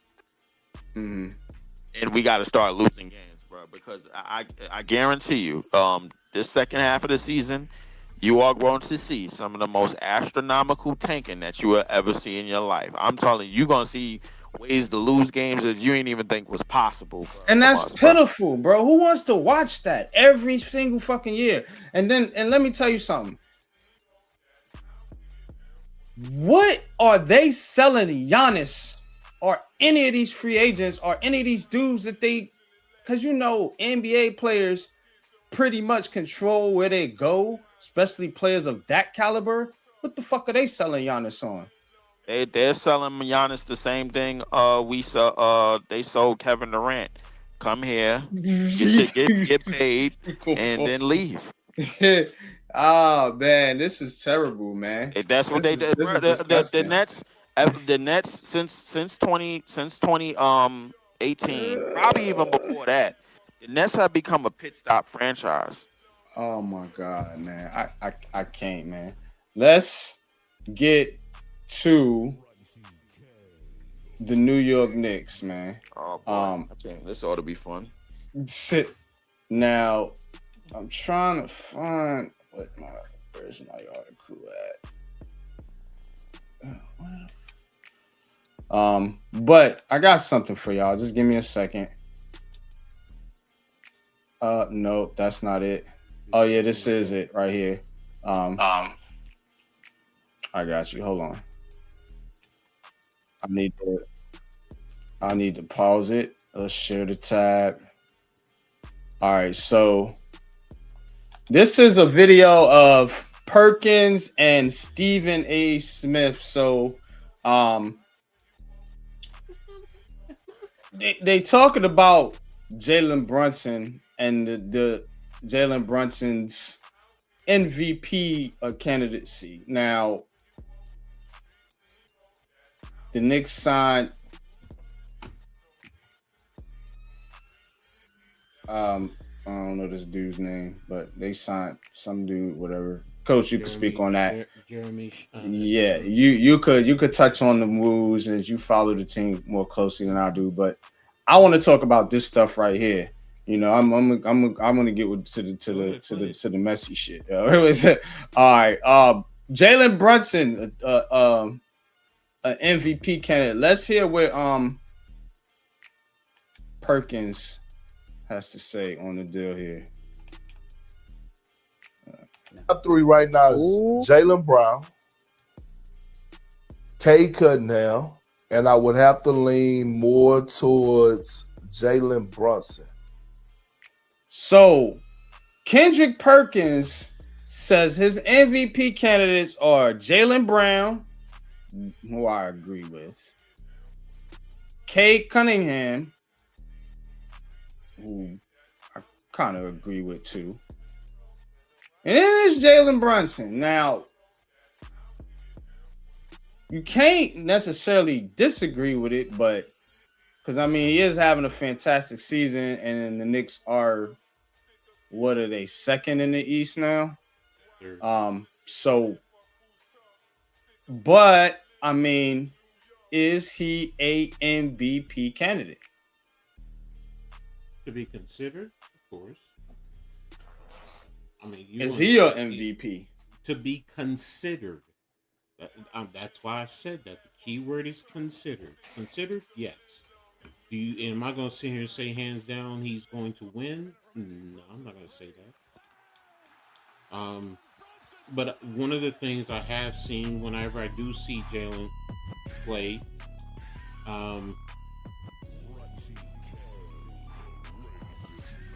he's kind of like cruising at times. He's trying to set up other guys. He's definitely trying to get Cat going. Sometimes you have OG or Mikal or other guys step up, and you're like, well, what the hell's the matter? And I look at the box score in the second quarter, and Brunson has 6 points, 8 points. But then come the end of the game, he has 30 points. It's 28 points. You know, so it's like, yes, it's quiet. But the one thing I'm noticing is he's facilitating just a little bit more, trying to get the other guys going, which is going to help the team in the long run. See, that's the thing more than anything. That's why I said considered. Jalen Brunson is more of a team player. He wants to get everybody else going too. Because we all know Jalen Brunson, if he really wants to be selfish, yeah, he could push, you know, a consistent 30 points per game, 33-ish, maybe, somewhere in that range, on a consistent basis every game. But he's not doing that. He's trying to get Cat going, you know, because Cat is a little temperamentally, you know, OG with those corner threes, Mikal, that's his boy. Mm-hmm. Josh Hart is hitting 40% from 3 points this year. So, you know, he's trying to expand the whole team, not just his game. So to be considered, to win it, I think he has to be a whole lot more selfish, to be brutally honest. He really does. But is that going to be at the detriment of his team? Because think about it. When he signed his extension, he did it for the team. He could have easily then taken more money, but then we might not have the team we have right now. But can he be considered? Sure, he can be considered. But do I think he would win it right now? No, I don't. I'm going to be honest with you. I don't. I have to be fair. You know, there are definitely guys who are definitely better, you know, in terms of their production. But as far as a true leader, yeah. As far as, you know, if I'm going to put money on who's going to win a game for me, he's one of the maybe 2 or 3 in the league. I'm definitely going to put that money on. Definitely. To win it, take a last second shot and win it for the team. Leaf, Jalen Brunson, MVP candidate. What you think? He is. He's definitely an MVP candidate. He's been playing pretty okay. Tough for me to say, man, because I don't give a damn about nothing that the Knicks are doing at all. I think they're an accident waiting to happen, but he's for sure an MVP candidate for sure, bro. I mean, there's no doubt about it. Is he a high candidate on the list than other players? Maybe not. I mean, I think if people's been watching, they probably got SGA to win this MVP all over again because. And shame on Perkins. I mean, he went with all 3 Eastern Conference. Like, you ain't show the West no love, man. You ain't show what's my man out there? Ant-Man, Joker, SGA. Like, you ain't show none of them. I think Joker's officially out of the race. Joker missed too many games. Oh yeah, they got that new games. I don't like that shit either, man. But I mean, I don't like it, but at the same time, I know why it's implemented. It's implemented so, you know, a lot of money don't get stolen come free agency. You know what I'm saying? So like that's why it's implemented. And you know, it's been a lot of robbers in the league, bro. Like it's been some thievery going on in the off season, bro. Like they making sure that we don't have another Ben Simmons running around like and stealing money. That's what they make sure of. So, hell, I think Kawhi been playing pretty damn well. I ain't gonna lie to you, bro. Kawhi can't have the amount of games played, as many games as he missed. He can't. No, but I would be shocked. This season, believe it or not, he do. He that is amazing. Yes, it is. It absolutely is. But we all know at some point, them knee injuries is probably gonna come back. I just don't see it lasting. Yeah, I don't see it lasting. Plus, the Clippers is the Clippers. You know what I'm saying? Right. Exactly. But all right, real quick, because we do got to get to the baseball here soon. I do got one last question here on the Knicks. You got a big game coming up here against the Detroit Pistons. You got your ass beat down twice in a row.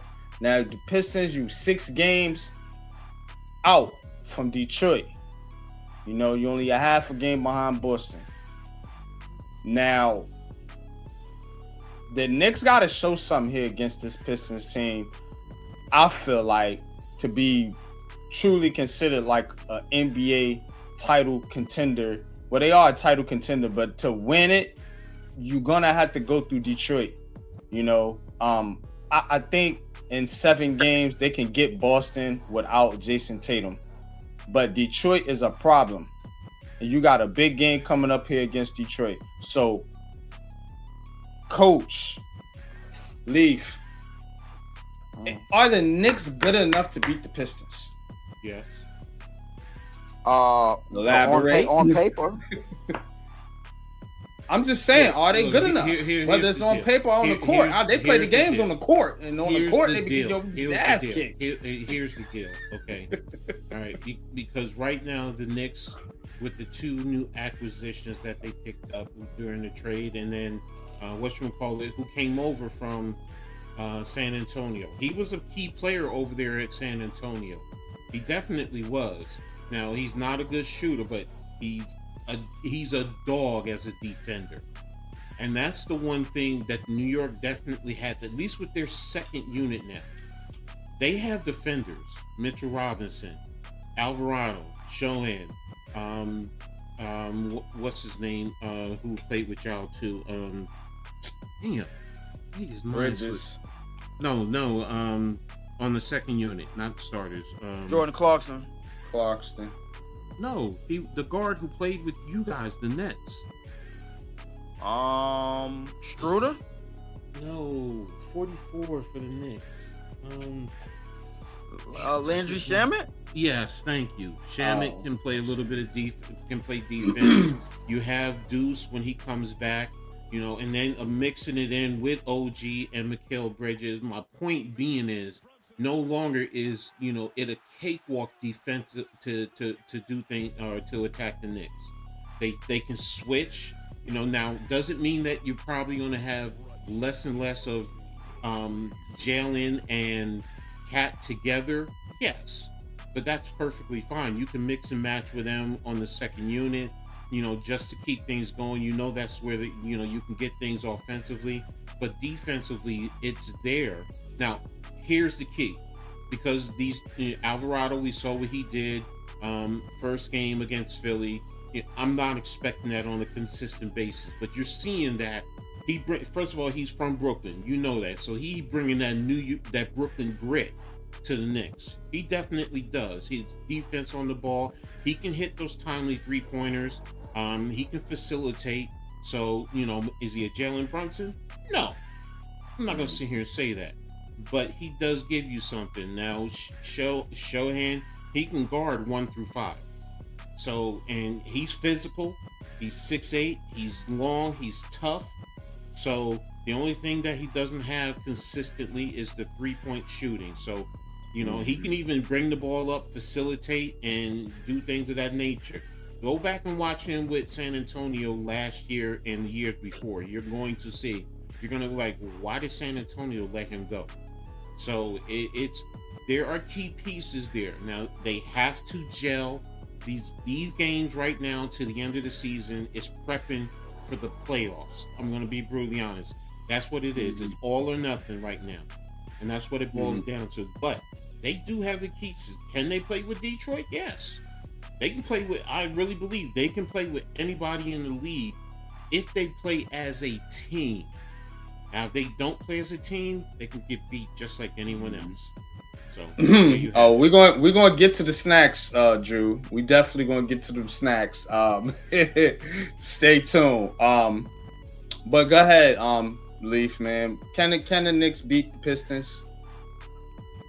Yes, the Knicks can beat the Pistons. The problem is they won't. They're going to get their ass kicked because they done got their ass kicked by the Pistons in every phase of the game in the last 2 games. Physically, the Pistons have had their way with them. That's what I'm talking. The physicality. They have no real answer for the Pistons front court. Jalen Duran and I think you on the panel with 2 haters. I'm just saying. I'm not paying that no mind. I really don't. Listen. I'm being fair with the Knicks. You keep on with that hating. Hold no. Because the same thing, everything was said. The same thing was last year. It's the same thing. Detroit had our number last year, and in the playoffs, the Knicks had them. I never said Detroit had our number last year. Different ball game. I never said that. You're missing what I'm saying. Yeah. Go ahead. All I'm gonna say is Knicks are different too now. With those 2 trades, with that dude. Man, you worry about the goddamn Bulls over there when they trade all they goddamn players. But then, you know what I'm saying? Trying to take the Knicks side of it. Because the Knicks, I'm just telling you the truth. They're different. I'm gonna tell you why they not. They got from San Antonio. We're gonna see. We're gonna see how different they are. I'm gonna hear what Leaf said. He listened to me. I'm gonna listen to him. Go ahead. Pat, they're not a different team, and I'm gonna tell you why. It's gonna come down to the starters at the end of the day. It's gonna come down to Brunson and Cat not being put in pick and roll situations, bro, down the stretch, because now the Pistons have figured out how to play. How to use Durant better, and they figured out how to use K better, bro, in a lot of these situations where they need to use them at. I'm telling you, man, like they have figured something out about the Knicks, and physically, bro, they can't do nothing with that front line, man. They are scared shitless of Isaiah Stewart and Durant. They're grown men. They grown men, and Cat is still a cat at the end of the day. Don't say No. we're scared of their front line, because that's not true. Because Mitchell Robinson ain't scared of none of them boys. He ain't scared of none. Now, am I saying he's an elite scorer? No. But don't say the Knicks are scared of him. No, they're not. You want to say that they Towns, no, he said the Knicks. He didn't say Cat is scared. He said the Knicks are scared of them boys. Well, I'm saying I know Cat Towns, particularly. There has been questions, even from you and the producer in the back, to keep popping up talking shit. There's been questions from both of you about Karl Anthony Towns' toughness. And now you have this feisty ass, hungry ass Pistons team who are physical and they are vengeful because they did lose in that series last year. So I'm just interested to see. Ain't no hating on the Knicks. I'm just interested to see. I'm already saying they better than everybody else. It's just the Pistons. We gotta see it. I understand what you're saying, and all I'm saying is the there's more pieces. You're making everything about no, not making everything. You're putting a heavy percentage on Cat, and I understand closing out the game, and that's why I said what I said earlier. There's more pieces to this team, and you can match up. And defensively, we can be physical with them also. That's why I said what I said earlier. So yes, you want to sit here and do the pick and roll. I'm gonna give y'all the best argument that's been made for your side of it. Mm-hmm. This, and it didn't come from you or Pat. It came from Neymar. Shout out to you. And then we got to move on from this because we got to get to baseball. But it's this. This is the difference. Mm-hmm. Mike Brown. Nobody's talking about Mike Brown. Mike Brown, he says Mike Brown is going to adjust. Cat doesn't whistle from the referees. Consistently get those fouls, those silly fouls. That's fair.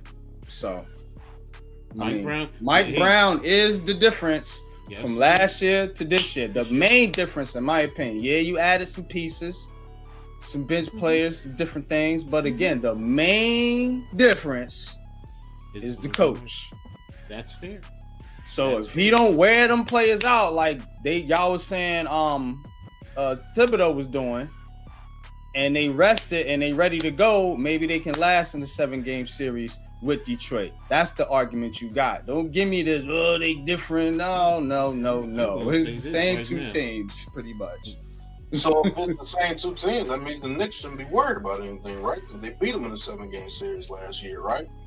In a 7-game series? But we talking about that's this the playoffs. That's the playoffs. They got to see them boys in 7 games. That was last year. Y'all always coming with this revisionist history shit. Listen, I'm going based off what you just said.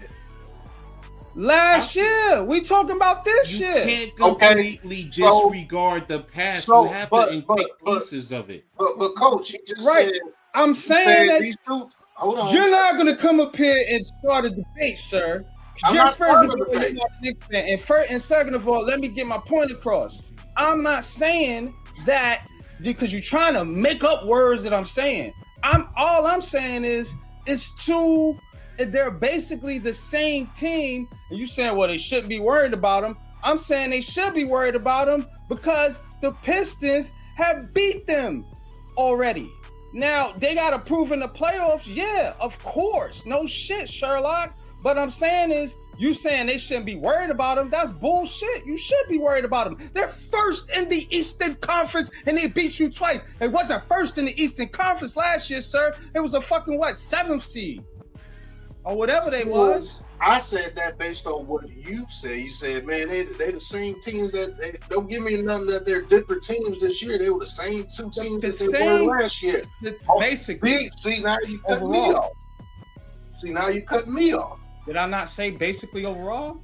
Okay, so that's why I said what I said. If they're basically Nobody the said same- exact, sir. Of course they're not if exactly they're the same basically teams. the same, there's a little changes here and there. I have to say that. They both made little changes here and there. So based on what you said, the Knicks should be like, okay, wait till the playoffs, and you're gonna see what time it is. Because the Pistons beat them in the regular season last year too. Okay. They gotta see that. They gotta see that veteran team that's been playing the playoffs for the past 3 years, going deep in the playoffs. They gotta see them boys for 7 games. With And this to game, be honest, go ahead. we Go ahead. didn't, cause we 2 hours in, bro. You want to Okay. debate on basketball, bro? This why I want a Go ahead. debate show because it's shit like this. Go ahead. We got a whole fucking other portion of the show. You coming up here with a fucking Knicks debate. When clearly you're not a Knicks fan, and to be honest with you, there's no fucking debate because they gotta see the Pistons because they're first in the East. That is the point. It's a better team. What are we arguing about? I get see, and I get where you're coming. You're saying because last year they were 6, and this year they're first. That's where Detroit. So there's a difference. And here's the thing. And I'm telling you from a coach who's coached sport. I know what you're getting at. And what I'm saying is when you beat a team in the But according to him, you shouldn't be worried about them. But they're first in the East. You worry about everybody. I get what you're saying. You worry about everyone, okay? It doesn't matter. It doesn't matter if you're the last seed and you're the number 1 seed. You worry about everyone. The point I'm making is when you come into the playoff, yes, the regular Knicks season fans is have important. So much arrogance. Even the ones that ain't Knicks fans. All right, you got it, bro. You got it. Go ahead. So much trying to arrogance. tell you, bro. I can't wait. Now I'm becoming a Knicks hater because of shit like that. That's why I'm a fucking hater now. Because of that type of shit. Such arrogance, you guys. They're gonna bust y'all ass, so and I can't fucking wait to see it. Don't fucking put words in my mouth. I'm not arrogant. You know from better the than that. from I'm not the arrogant. fans I'm not that are coming arrogant. up here telling me that they don't have to worry about Detroit. You said Knicks fans. Pat is not a Knicks well, fan. whoever ain't a And Knicks the fan, only Knicks fan is on here is me. Oh, so when you're okay. saying somebody's arrogant, you're saying me. Let me And clarify. Whoever said that, the Detroit Pistons shouldn't be nothing to worry about is a statement of arrogance, in my opinion. What context to what I said? You said based on those 2 teams, they're not much different than what they were last year. They made a couple of little moves, and they're both still basically the same. So I said, okay, since the Knicks beat them last year, they shouldn't have too much to worry about then, right? If they're still the same 2 teams. That's what I was based on what you said. That's exactly why I said it. You took my words that I said, turned it around, and made an argument to come up here and debate me at. This is why we need a debate show. Oh, this is what I'm saying. I could debate This what all I'm saying. teams because I look at all teams and I'm telling you, when they got that boy from San Antonio and they got that guard from the Pelicans, they're a different team and they can play you a different way because now they got bench presence too because that's the thing that hurt them. But go ahead. We're gonna see when we get to the playoffs. Now we gotta wait to the playoffs. Nah, I want to see them all night, nigga. Hold on. And when they beat them tomorrow, if they beat them, cool. Clap it up. I don't give a shit. I'm not a Knicks fan. Y'all don't want arguing for the Knicks, not me. I tried when I try to show them love. This is what they fucking do to me, Leaf. So now I'm gonna be a fucking hater and I'm gonna make videos respectfully dissing the fucking Knicks. Fuck them. Yeah. I hope they do lose, motherfuckers. Respectfully. Ain't no need to hide it, bro. Listen, I hate her, bro. I grew up watching the fucking team. I want to see him win. But you sitting up here calling me a hater and then coming up here debating me as if the Detroit Pistons ain't been getting in your you-know-what all season is crazy work. And now I'm 2 hours into my fucking show debating the fucking Knicks. Why I need a debate show? This ain't the show for that. But again, you got me all fucking script now. Let's go, bro. I'm gonna end it by saying this. Listen, Jesus Christ, it's something. In order for the bench thing to work, bro, like it has to be up to Mike Brown and trusting that bench and trusting certain lineups to work. It's because now you got more rotations. Now you got more players to add, bro. Now you got to figure out which rotations work against the Pistons in certain situations. The Pistons, since Game 6 of last year, or since that series of last year, when everybody had thought they got screwed out of the deal in Game 5 or whatever the case was, they have figured it out. They have figured out, bro, where they're strong at, and they have figured out how to take advantage of it. Bottom line. That's why they've been stomping a mud hole in the Knicks' ass all damn season long. It's just that simple. Bro, to be honest with you, it don't matter. Like you said, let's wait till the playoffs. But I'm going to be honest with you. When they lose in the playoffs, I don't want to hear no excuses. I don't want to hear no excuses. I really don't. I don't want to hear a fucking peep. Just suck it up and say y'all suck and you lost and you ain't never going to win shit. That's how I'm gonna carry it. That's what I'm saying. And I hate to do that because I don't hate the Knicks, but I hate garbage ass bullshit, bro. Like the Pistons are the team for you to worry about. I'm not even saying it's Boston. Boston has been your biggest rival like through history, and they still are. Should we check the standings again? Hold up. Knicks fans or wannabe Knicks fans, look at this shit. You behind Boston. We ain't even talk about Boston yet. To be technical, NYG, realistically, at half a game, really, they're even. They really are. But I get what you're saying. Even. Still a team to worry about, is it not? I'm just asking. You got this, man. I'm asking, bro. I'm done. There's nothing for me to say. There's nothing for me to say. I'm just asking. Is it like that? Because when I debate. So if this is a debate, let's debate it. I wasn't trying to debate. That's the point. No. I wasn't trying to debate. I made my point earlier, and in the end, to be brutally honest with you, in sports, see, and this is the thing, and I've always been like this. In sports, yes, you play to prepare yourself for the playoffs, and you try to position yourself. You get ready for the playoffs. The playoffs is a whole different ball game, and it's about end about championships.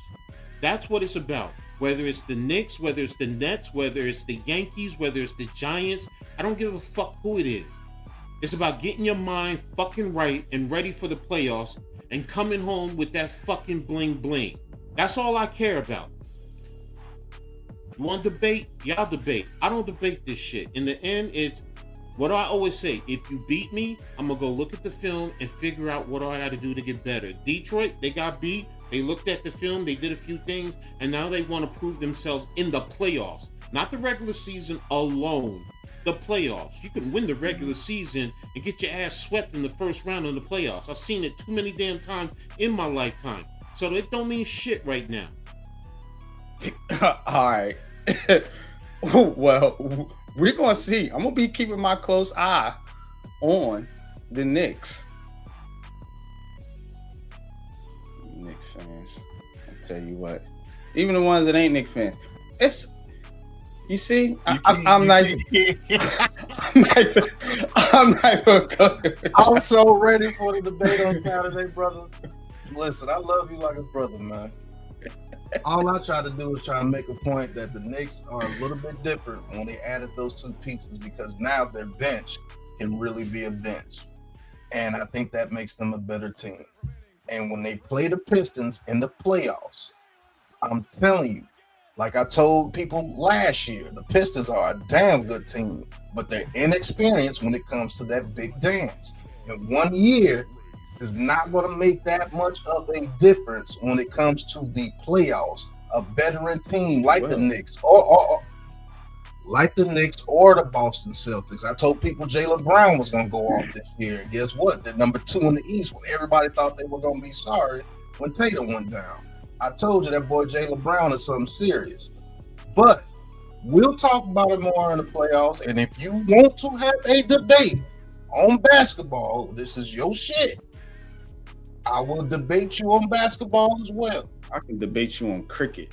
Don't matter, bro. Man, it don't matter. Let's do it. Let's do it. All right, we got Yeah, this. man. Let's get to baseball, man. We got Mets in the background, so we're gonna fire it up. Yeah, we'll keep an eye on this. Where's my baseball? Oh yeah, that's right. Yeah.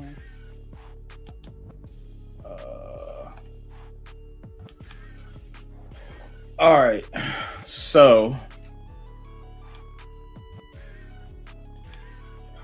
give me 1 second here. All right.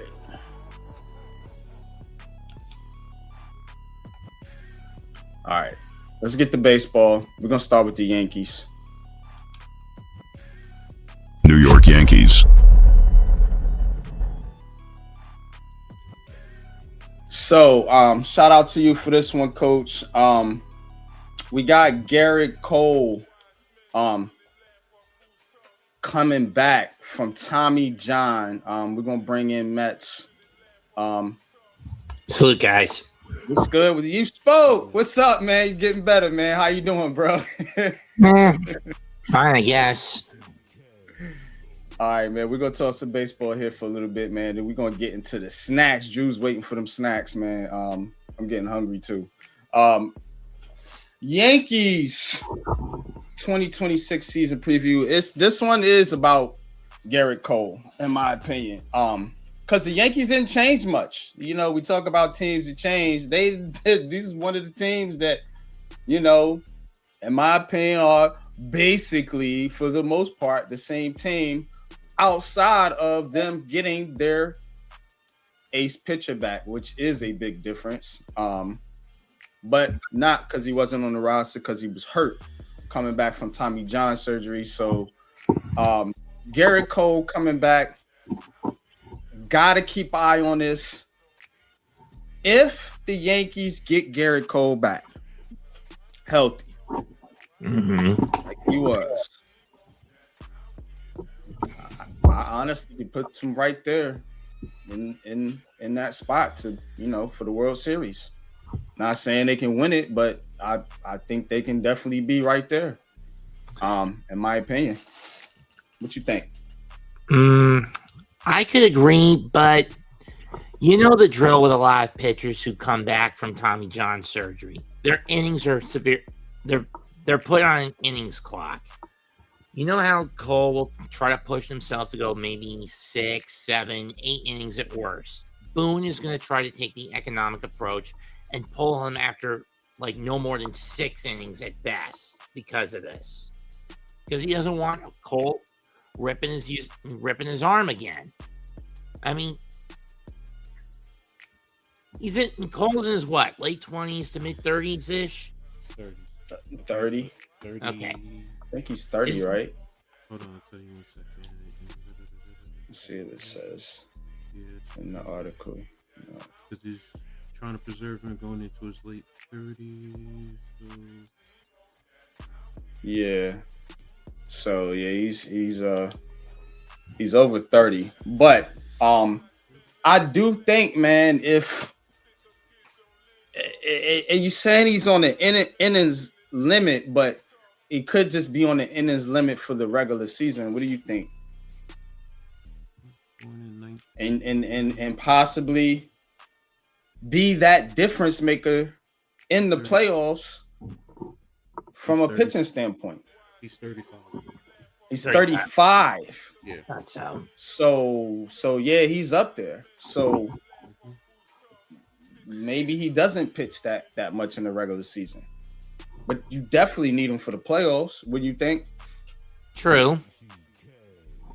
And that's where the Yankees fell. And they always get to the playoffs. Getting to the playoffs not a problem. They get to the playoffs without Garrett Cole. It's winning in the playoffs is what you got to figure out with this group. Especially when you have a manager and a front office that's basically content with just spinning its wheels. Yeah. Here's my go ahead, argument. Coach. I don't want to say pushback, but here's my counter to what you're saying, Matt. If we look at what they did last year, realistically, they were tied with Toronto, and Toronto was the best. So both of those teams were tied for the best record in the American League, and Toronto went all the way to the World Series. So with Garrett Cole, he becomes an asset. There are some minor things that they've done to help push this team over the hump. Yes, they're going to have to do it. There is no denying it, especially in the playoffs. The expectation is just like I said earlier. It's about the championships. It's about number 28 for New York. That's what that in the end. That's all that matters. NYG. You talk about it all the time. They set the standard high. The expectation is going to be high, and that's what it is. You want to say that we're, as Yankees fans, we're not being realistic.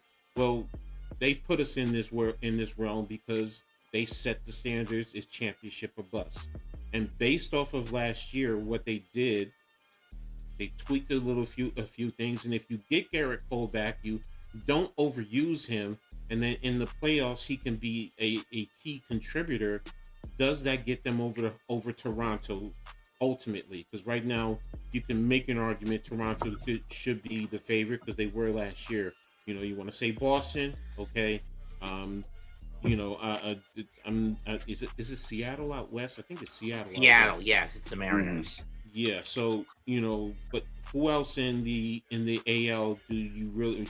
Orioles, they're trying, but do we really say that they're gonna contend? Even with Alonso, I don't think who in the was it the Central? It's right now the Yankees are there, so Cole, as long as you don't overuse him, and again, he's 35 years old, coming back now.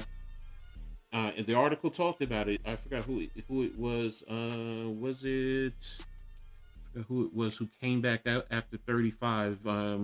Verlander. Verlander. Oh yeah, Justin did Verlander come back in 2020 after Tommy John surgery, missing a whole year, and produced. So it's not like it hasn't been done, but how do you use him going forward during the regular season? And he's not going to start the season as it is anyway. So, you just want to get him in shape. And if the rest of the team can hold the fort, because that's really what it's going to come down to during the regular season. The team has to keep this team in playoff position. So when he does gear up, and if he's ready come playoff time, and he can be that ace. Who else isn't it? Max Fried, yeah, he's hurt too. So they have a couple of pitchers, but if these guys come back, because they did it last year without them, so the expectation is, well, if they come back and even give us 80% of what they were, then that can put this team over the hump. So that's how I see it. Yeah, they got to tighten up that bullpen too, man, and these guys gotta start to manufacture offense outside of just hitting home runs. Those are two of the biggest questions for me, man. Like, you gotta change your philosophy at some point. It's not working. I mean, look at the 98 Yankees. Do you know who their biggest home run producer was that year? Somebody hit like 30 home runs, I think. No, none of the Yankees in that year hit 30 home runs. It was like 20-something, 28. It was high 20s. It was 28. It was 28, right? No, it had to be Bernie. No, it was actually Tino. Tino Martinez, yep. I was going to say. Okay. Tino Martinez was, I remember that year, yep. That core was heavily reliant on sacrificing power for discipline and contact. But that's different. They were built differently as a whole, as a team. This team isn't, because I get what you're saying, and I agree with you. You do need to play that and put that in your offense. So don't think I'm not saying but this team, if you look at it, Judge, Stanton, you have players like them who are home run hitters. They're not a contact, put the ball in play, hit and run. Unfortunately, this team is not built like that. And I'm gonna be honest. Tell me a team in baseball that really is like that.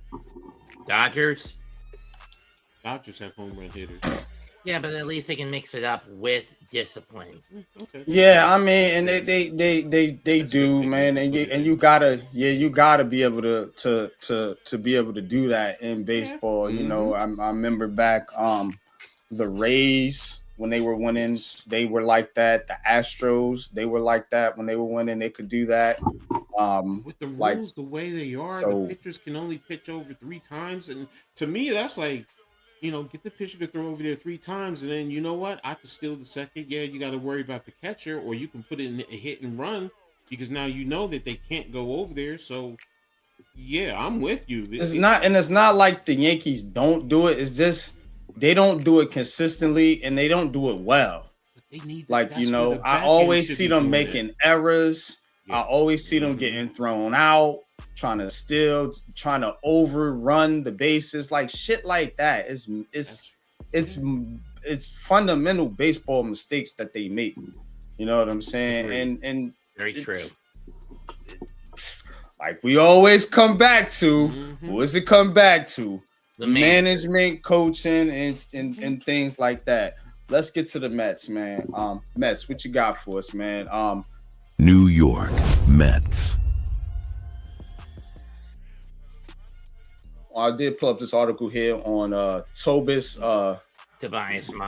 Myers. I mean, says he's impressing already here in Mets camp. But what you got for us on the Mets, and what's your thought on Tobias? The only other bit of scub I've heard is that Brett Beatty is injured. How he got hurt, I don't know. How long he's going to be out for. It shouldn't be too long, as far as I understand.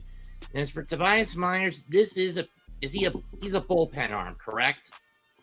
Yeah, I believe so. Got him off free agent waivers from Milwaukee, correct? Yep. This may be a piece that could be useful in the bullpen for middle relief or even setup. Because the biggest problem last year was Carlos Mendoza's reckless stupidity with putting pitchers in their worst analytical setups in situations. I mean, we saw it with guys like when he got him at the deadline, Gregory Soto and Ryan Helsley. All year with Reed Garrett and Ryan Stanek. And what's happened to them? Helsley, now in Baltimore. Stanek, he's now in St. Louis. Garrett, on the shelf for the whole damn year, under the knife.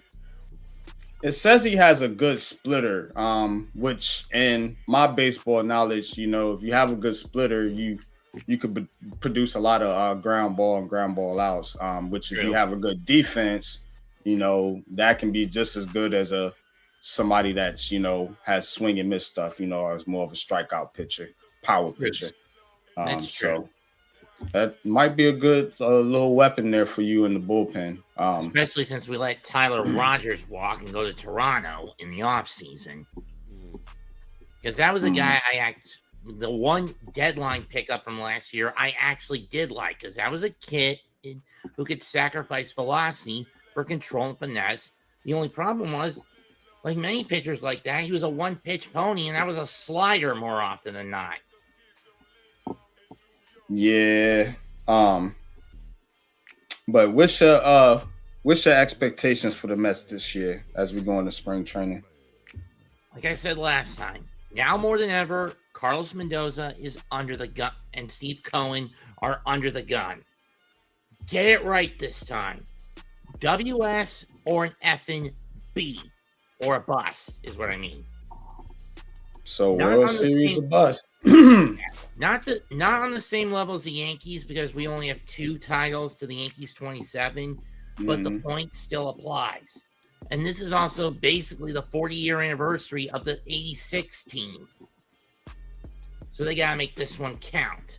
Granted, if you look at the Mets history numerology, in terms of their playoffs numerology, in terms of getting to the postseason, years that ended on a 6 have been probably their most beneficial. Yeah, I'm with you. I think for both these baseball teams, the expectation should be World Series.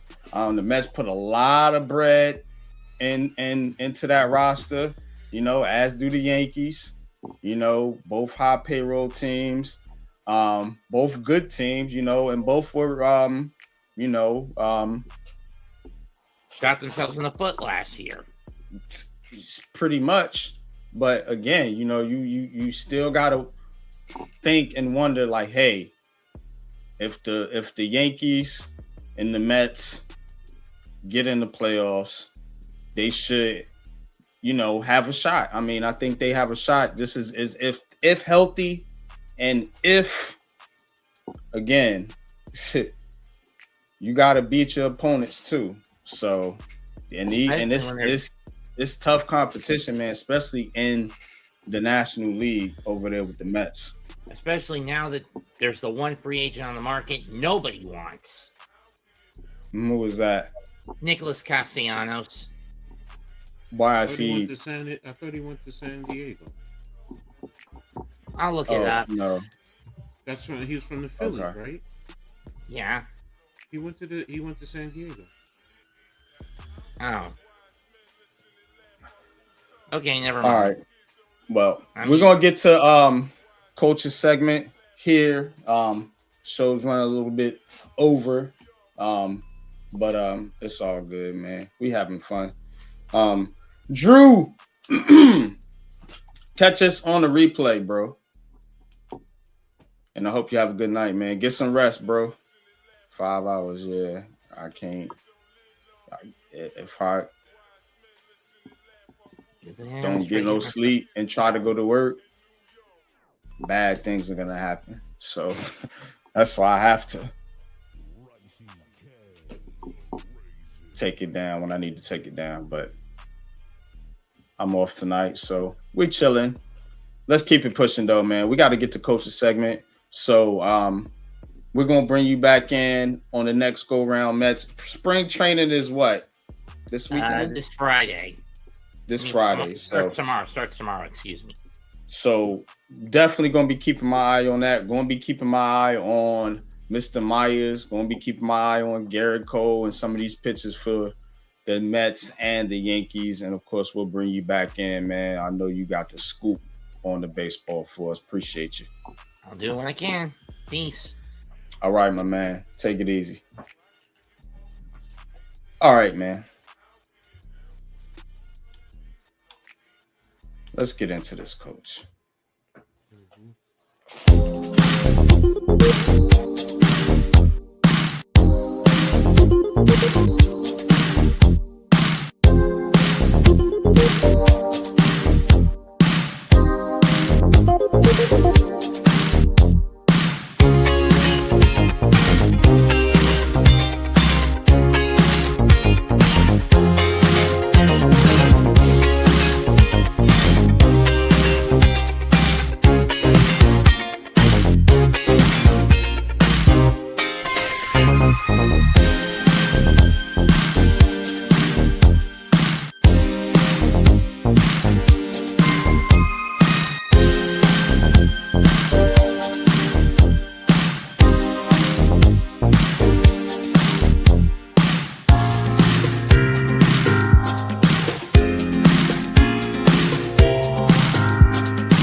All right, man. Let's talk snacks, man. Y'all ready to get into this? Let me get some water. Now, top 5 childhood snacks. Now, look, man, you was a kid, you used to go to the store, you know, get your little favorite snacks, sit down, watch little cartoons, whatever. Maybe you was in school, maybe you traded snacks, maybe you did things like that, you know what I'm saying? Maybe you sold snacks, you know what I'm saying? Maybe you stole snacks, you know what I'm saying? So, this all gonna take you back to that childhood, you know what I'm saying? Sitting there, man, with your favorite snacks, whether it's candy, cookies, cakes, whatever it is, we're gonna dive into it. Coach, shall I reveal my list first? You go first. I went All first, right, so I figured you was gonna say that, so I was prepared. I got myself prepared this time, so got a little slideshow for you and everything. All right. Let's get into it. So, top 5 childhood snacks. I mean, it's so much to choose from. I'm gonna be honest with you. A lot's gonna get left off this list, so don't kill it. But I got a certain little. I'm not huge on sweet. When I was a kid, I was big on sweets, and it got me in trouble. You know what I'm saying? Had a lot of problems with my teeth and everything. But now I don't really dive into sweets as much. But every now and again, I get that itch. You know, it's like a so. All right, let's get into it, man. Let's get to number 5, man. Go ahead, hit it. Number 5. All right, the little zebra cakes, man. I love the little zebra cakes for some reason, man. And when Coach asked me about Coach's segment, I'll tell y'all a story. You know, we could talk, kid, man. It's Coach's segment. Saying all about sports. But I seen these zebra cakes, right? These same zebra cakes, right? In the store. You know how much they were? $2.69. I was like, yo, I remember when these joints was 25 cents, 10 cents at one point, 25 cents. Then it went up to 50 cents, 75 cents. Now it's $2.69 for one cigarette prices. For one. Not the box. For one. But yo, I love these joints, man. I love the zebra cakes, man. Definitely one of my favorites, man. I used to eat them all the time. I still do, man, but not for $2.69. Hell no. Ain't getting my money. But yeah, when I was like, let's do childhood snacks. I want to talk about this. All right, man. Me. I'm sorry to do this to you. So, go on Amazon. You can get a box for $2.97. Well, a box. I'm just saying, like you said one, but you said one for $2.69. But I'm saying it, not a grocery store, just like a corner store, bro. We used to get these. Okay. I got you. 15 cents, 25 cents. You know what I'm saying? That's what I'm talking about. Like the box. Now this is the box. I'm showing you the box, but my story was just one individual cake, little wrapped up in like they sell in the store. Yeah, it's $2.69. Tripping. Let's get to number 4, man. Number 4. Yeah, man. Nerds. Love the nerds, man. Grape strawberries, my joints. I don't know about y'all. You know what I'm saying? But yeah, man, these joints, man. Now I'm taking you back to little NYG, like, you know what I'm saying, like, because yeah, I used to tear these joints up, bro. You know what I'm saying? Hey, we used to go to the store, get a whole bunch of them. You know what I'm saying? And we would just have them in our pocket and just it was like you just, you know what I'm saying?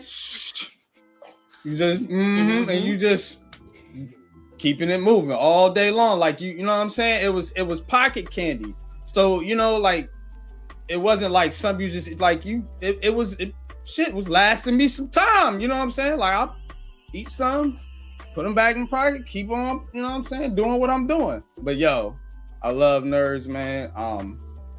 Definitely one of my favorites. Let's get to number 3. Yeah, man. Number 3. Now, this is a hood.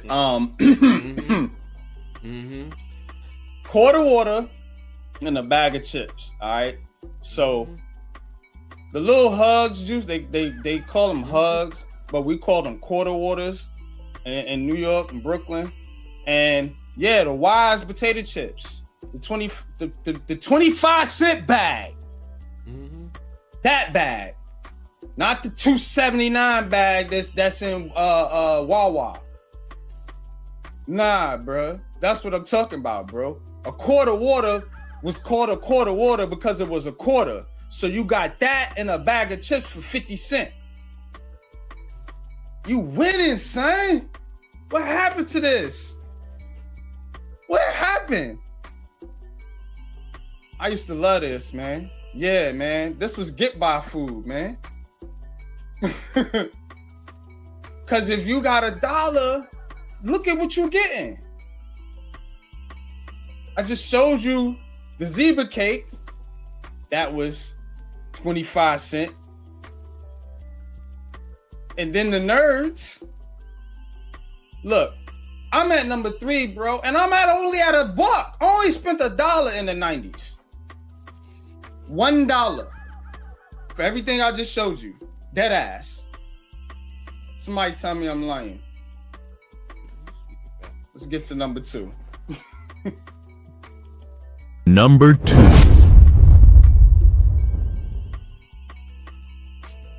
Hold on. We got a duplicate. Penny candy. This should be number 2. The penny candy. Look, it was called a penny candy for a reason. Because it was 1 cent. And they had a penny candy store. By my area. And we go to that penny candy store. And for $1, yes, they would give you 100 of them.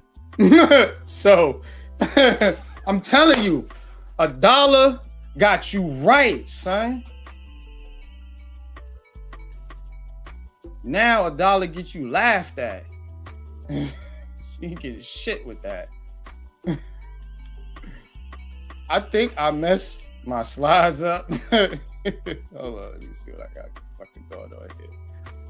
All right. Yeah, I messed my slides up. Hold on. Let me put number 3 in there real quick.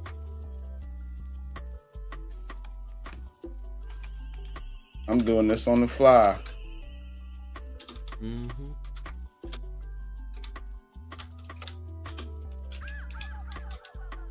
All right, there we go. Back to action. Now, laters. Yeah. Now, laters is my number 2. Well, number 1. Because now, laters was for now and what? Later. And you had them for now and for later, bro. You always had now laters in your pocket. Like always. So how can this not be on the list? You see what I'm saying? Always had them in my pocket. Now again, these were cheap too. I think they were 5 cents. Yeah, the pack. Yeah. Yeah, it was 5 cents. 5 cents So, a dime, one of the two. Or maybe 10 cents, yeah. Maybe 10 cents by the time I was in, yeah. But I used to be 5. I think they went up to 10, but yeah. So, yeah, man. Now, laters, your chips, bruh. You know what I'm saying? Like, what are we talking about here? Your penny candy, you getting right for $1.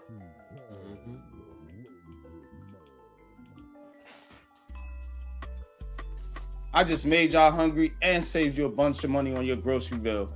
You're welcome. Take it away, Coach. What's your thoughts?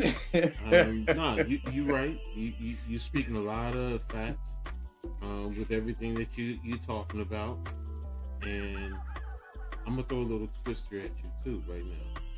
One of the reasons why I'm upset that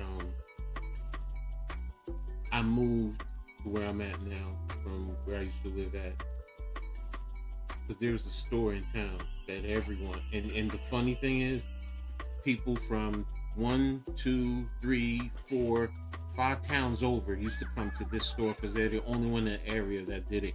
Everything that you're talking about, they still selling right now, including Mike, you name it, Mike and Ike's, all types of candy. Yeah, everything. Mike and Ike, man, that was another one that was tough to leave off the list. Exactly. Yeah, Jawbreakers, Lemonheads, everything. Fireballs was my shit. When you walk Swedish in, fish was my shit. Every last one of them joints is, and then some is in there. Shout out to 610 in Somerset, New Jersey. But it's like sometimes, especially because there was the middle school and then there's a little elementary school like not too far from it, and all the kids go there. Like they put up a sign at one point, only 2 kids in the store at a time, because the kids be in there robbing them, and it's kind of like that's what it was, yo. Yeah. That's what it was, man. Yeah. Because look, I will admit, we did used to steal a lot of this stuff. Send somebody up, even though it was $1, bro. We was kids, like we ain't having so shit. Exactly. So I'm with you. I miss them, and sometimes this store, you can also get you them good hood subs, good, along with all your candy. So yes, if you have some money. And then you go sit on the stoop and you sitting there lounging, and everybody just maybe got a couple of, and you just living it up. I'm telling you, man. I'm telling you.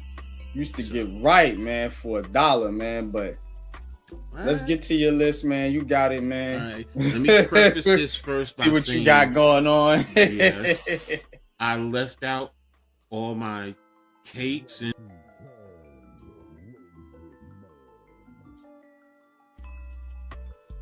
the Hostess apple pie little things back in the days. Yes. Yes. Them joints, I used to rock all of them. Chips, left all that. I left all that out because I could go for days with all them, man. The cheese the cheese doodles, all that stuff, man, left it out on purpose. So, but yeah, that was part of my joint.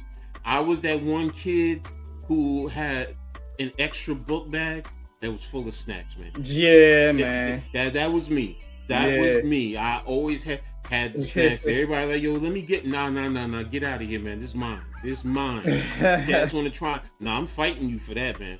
I was that kid. Seriously. You knew don't mess with Ed. But let me get to number 5. Number 5. The fruit cherry sours. They're kind of like the lemon heads, but they're the cherry ones. And you pop them, you eating them, your tongue is getting red, but yes, they have a nice little hard outer shell, but they're soft on the inside, a little like jelly fruits. Yeah, them joints, man, I would pop them for days. When I tell you days. Man, yes, they came in a little box, and it's just like lemon heads and them all. So they were the good ones. So coming in at number 4. Number 4. Chuckles, man, come on. The red, the lemon, the black, the green, the orange. They're like the fruit jellies, man. Get them, you just sit there, and then boom, I always start. Here's the thing too, I always start with the green, then I go to the yellow, orange, red, and I save the black for last. I'm the fool that loves the black. Yes, I'm the one. Everybody else, or if we in a group and people don't want it, yeah, I'll take them. Yeah, here, I'll give you an orange and a green or a yellow for your black. Yeah, I'll do that. Yeah. The black and the reds, no, I'm keeping. I'm keeping those. So yeah, Chuckles. Nah, no doubt. Yeah. Yeah, that's it. All right, now to number 3. Number 3. Drew said it earlier. Yeah, that was my shit too, though, bro. And I ain't gonna hold you. Here you go.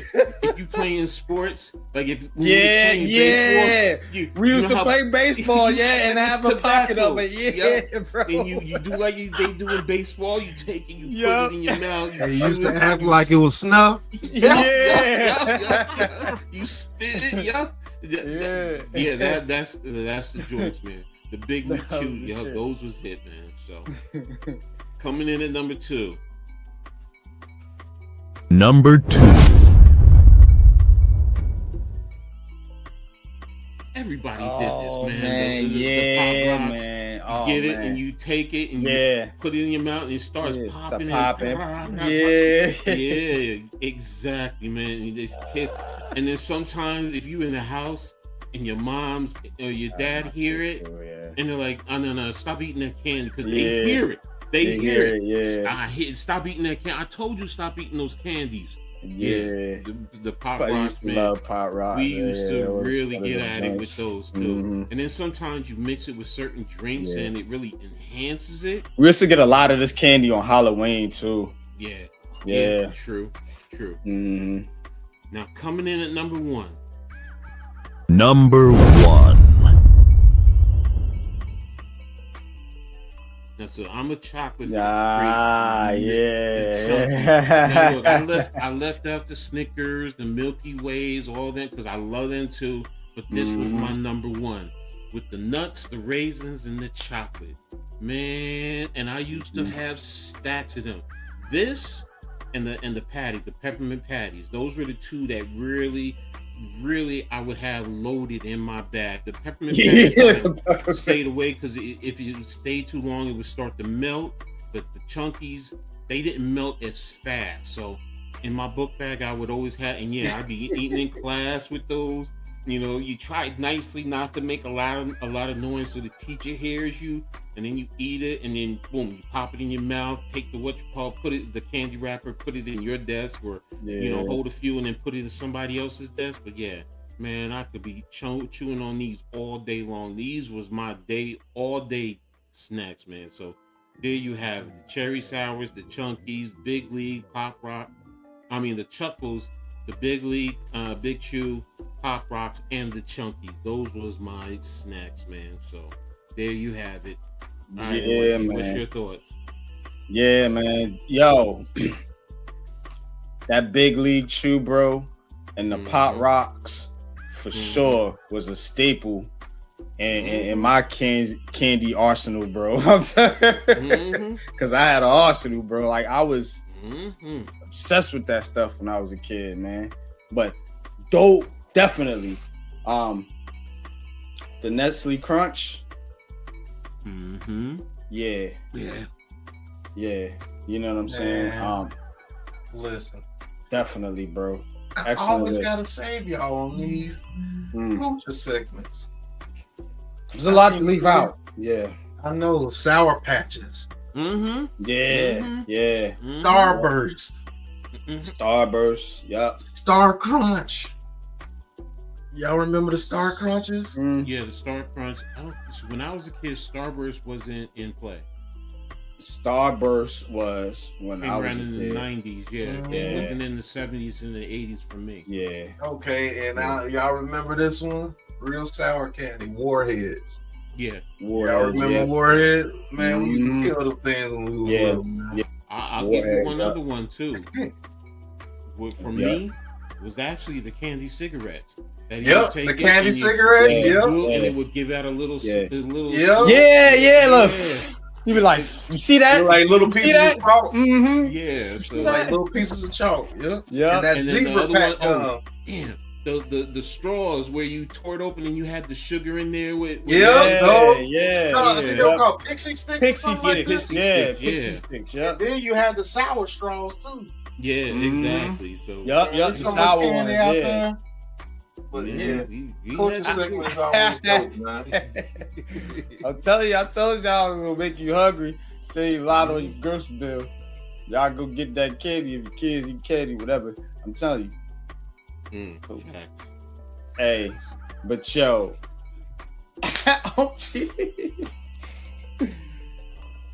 I love when we talk about food, man. It's like everybody come out. The WWE ice cream bars was my shit, man. I cannot hold you, bro. Yeah, true. That was my shit. True. Facts. True. You ain't lying. Those used to be. Yeah. Yo, I'm telling you, man. I love doing this, man. You know But, what's so funny too? Because Pat's around my oldest age. Yeah, all that candy I was eating too. You're right. That candy. Yep, that was Dad. Stop! No. Let me get something. Forget Halloween, man. They definitely try to hide their candy from me. Cause you talk about you with a sweet tooth. Yeah, I mean, hell, I'm the sexiest fat man in the world for a reason. Yeah. I had a big candy problem, yo. Like, I had a lot of dentist work done in the past, yo, because of that, man. So, like, I really don't, like, if you around me, you know what I'm saying? Like, you won't really see me eat sweets, like, hardly ever.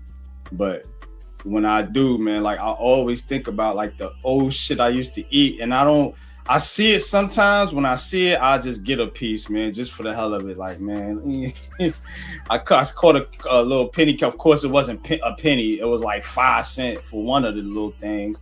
But I just bought it because I wanted it. You know what I'm saying? So, but go ahead, Coach, man. Coach's Corner, man. Can't wait to see what you got cooked up for us today, man. All right, man. Let's go.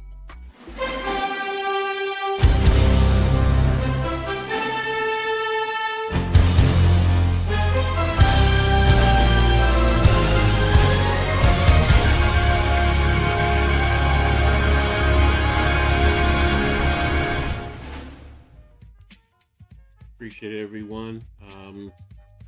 Another Coach's Corner, so ready to get into it. So just going to dive right in. I'm going to start with St. John's basketball. This past week, they took on the Providence Friars on Saturday in Rhode Island, and the game was what I'm going to say was grimy, man. It resulted in a brawl that ended up with 6 ejections, quite a few flagrant fouls, and an extremely hard foul that took the referees 20 minutes to sort it out.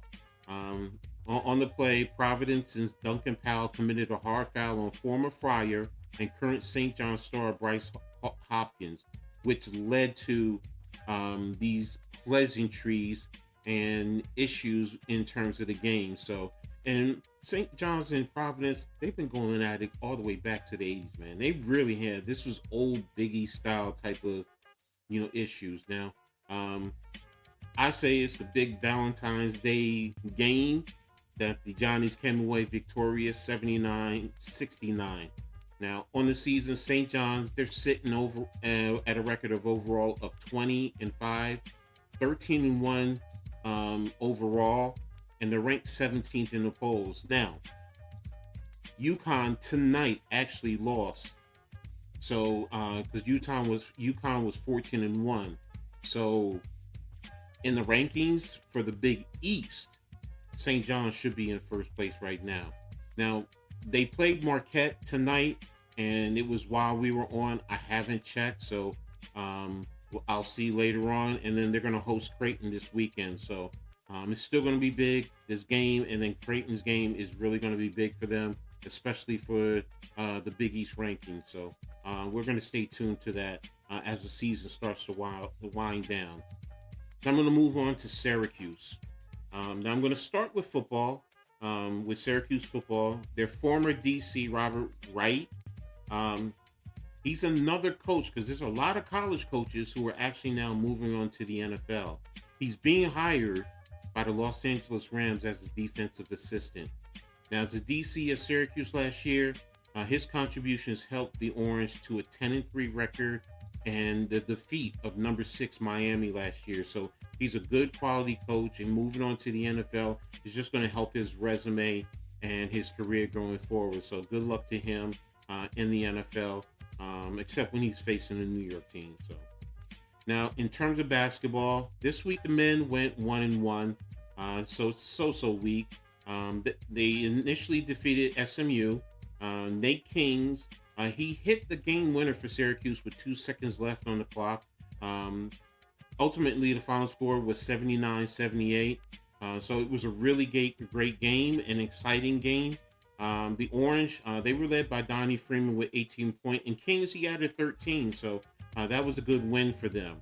Now, in the other game, they took on number 3 Duke. Wasn't a pretty game. They lost 101-64. So yeah, it was one of them games where it's, they got the belt. So they weren't in the game for the most part. They were led by William Kyle III, 13 points, and Nate Kings with 10 points.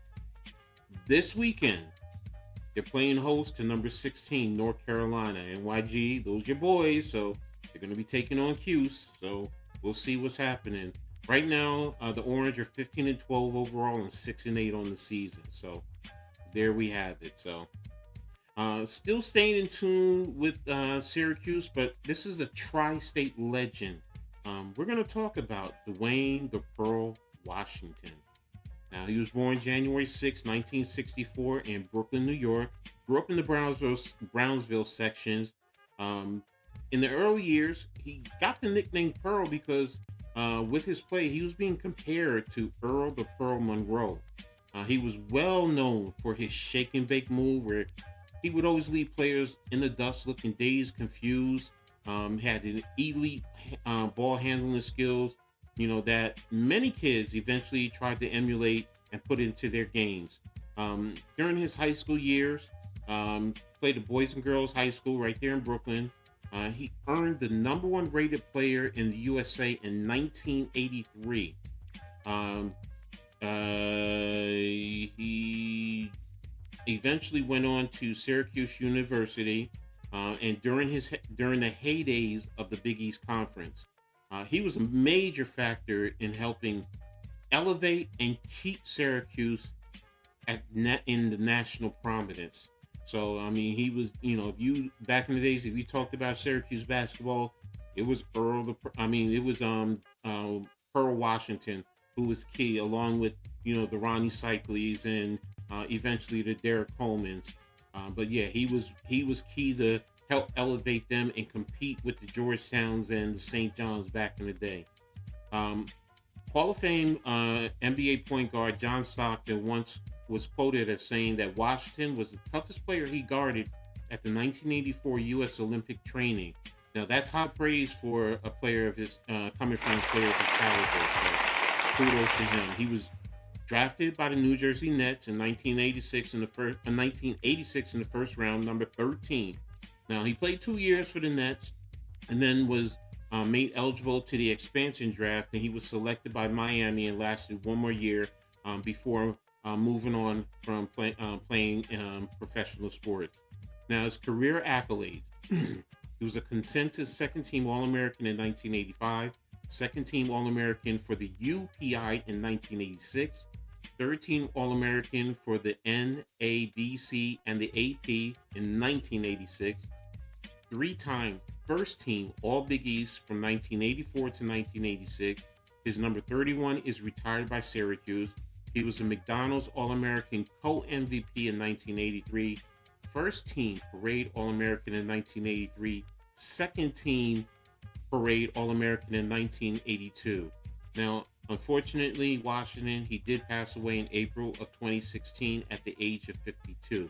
But he is a true New York City, New Jersey, tri-state legend. Now, I'm going to go ahead and move on to some Rutgers news. And I'm going to start with a little football.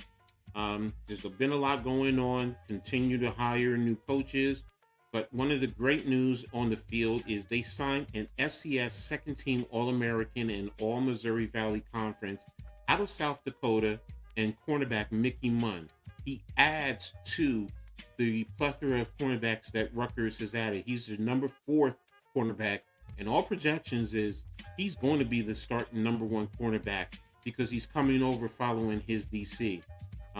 There's been plenty of conversations wondering on the message boards, wondering, if we would have the opportunity to secure him. Last season at San Diego, he was one of the tops in the FCS with interceptions at 5.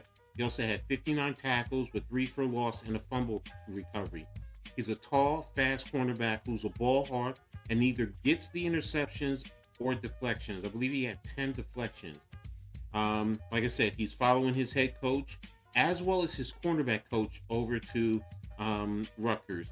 He hails from Colorado, where Rutgers has recruited several other key contributors to the program. He wasn't heavily recruited. He was a 0-star coming out of high school, which is why he ended up at South Dakota. And again, like I said, this continues to be a rebuild in the backfield. The funny thing is, he entered the portal Monday, and he committed to Rutgers on Monday. He also will have 2 years of eligibility left when he comes over to Rutgers. We're also keeping an eye on one of their other players. He was a freshman All-American at South Dakota, so we're trying to see. He's not in the portal as of yet, so we have to wait and see. The program also announced the hiring of Dennis Dotton Carter as defensive line coach. He was a defensive line coach at Minnesota last year, and he's a very experienced coach. He has helped place several players to help them make all conference at different levels, whether it's FBS or at the FCS or at the FBS level.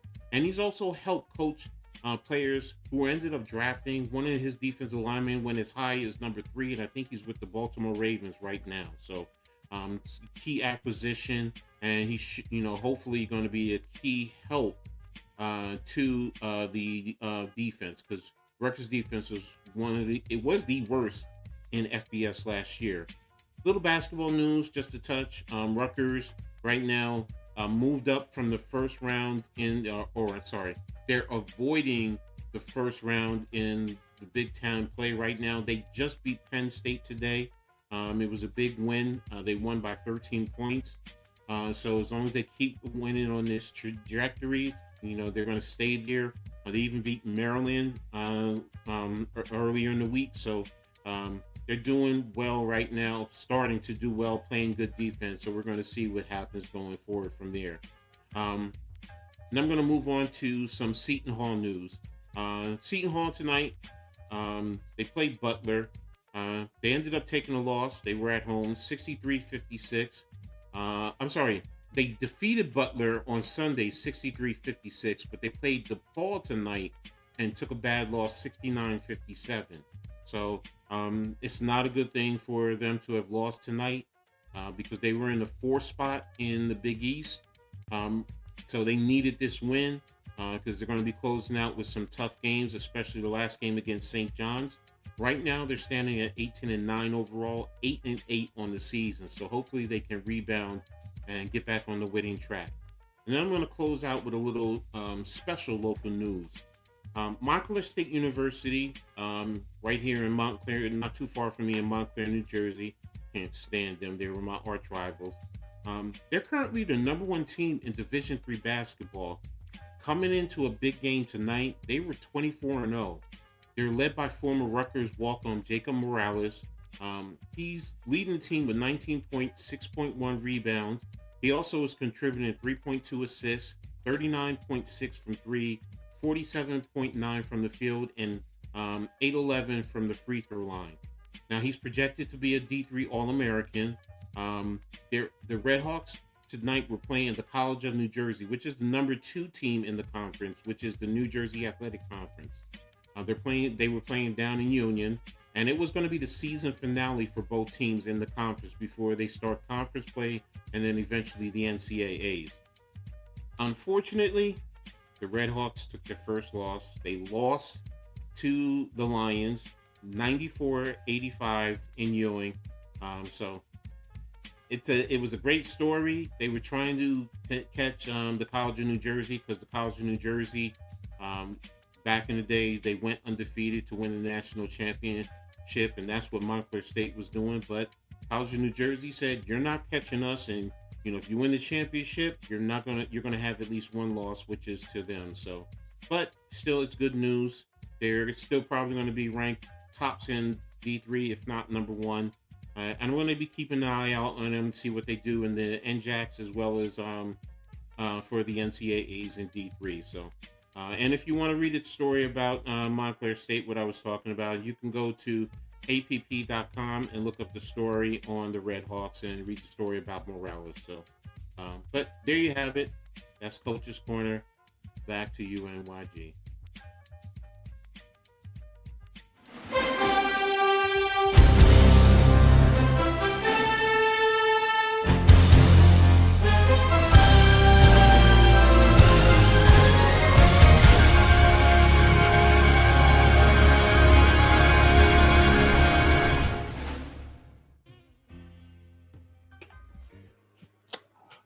All right, man. So good stuff there, Coach. I feel bad for Syracuse, man. You got Duke, then you got Carolina. Carolina, they've been on it this year more so than previous years. They got a big one against Duke, so didn't like they lost to Miami. But anyway, like, I think they finna put it on Syracuse. I don't know, man. I don't think it's looking good for them boys, but we'll see. Yeah, man. Good show, man. Appreciate everybody tapping in. Talking about these snacks, man. Got me like, what time the store close? Before we get out of here, everyone, tomorrow, 8:30 p.m. Eastern Standard Time. Yeah. Be sure to tap in. We got a collaboration with the Hardcore Sports Network and the Aboriginal Sports Network. We're doing a full first round mock draft. We have content creators from both networks. Exactly. So, it's going to come in 8:30. Each pick should take no more between 1 to 3 minutes. We're not going too crazy detailed. Look, you make your selection. Why do you make the selection for this player? So, NYG's in there. Pat's going to be in there. I'm going to be in there. I'm hosting, but I'm also going to be making selections. So, it's going to be fun, man. It's going to be fun. And, I hope everyone's going to be tuned in. Come in, join the chat, make your predictions who you want for your team. When your team is selected, hey, you're probably going to be mad. Be like, why the hell you make this selection? No, I should have went with this one and that was. So, but hey, it's all in fun, and that's what it is. So, exactly. Hey. Go have somebody go and be like, when the selection comes in, going to be like, right. Like, because you never know. You know what I'm saying? You never know what you... Exactly. And you don't know how the board's going to go either. Exactly. So it might not even be the player you want. You might be like, man, dang, I don't really got no good options right here. When you have other people involved, now it's like, because when you do it by yourself, you can kind of gear it towards what you want. But now you got to really pay attention to the board, what's going on, and, look at you got to know your players. So Pat's going to know every damn player on the board. Every damn player. There's no ifs, ands, or buts about it. So,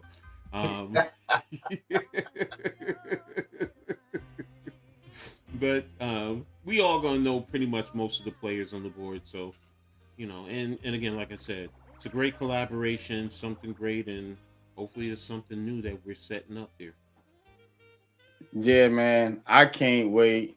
I hope you guys can't wait. Can't wait to see y'all over there. And can't wait to see you next week right here on Heart of the City, man. So, y'all stay tuned. And we're going to get out of here. It's a late night. Hope y'all have a good night. And holla.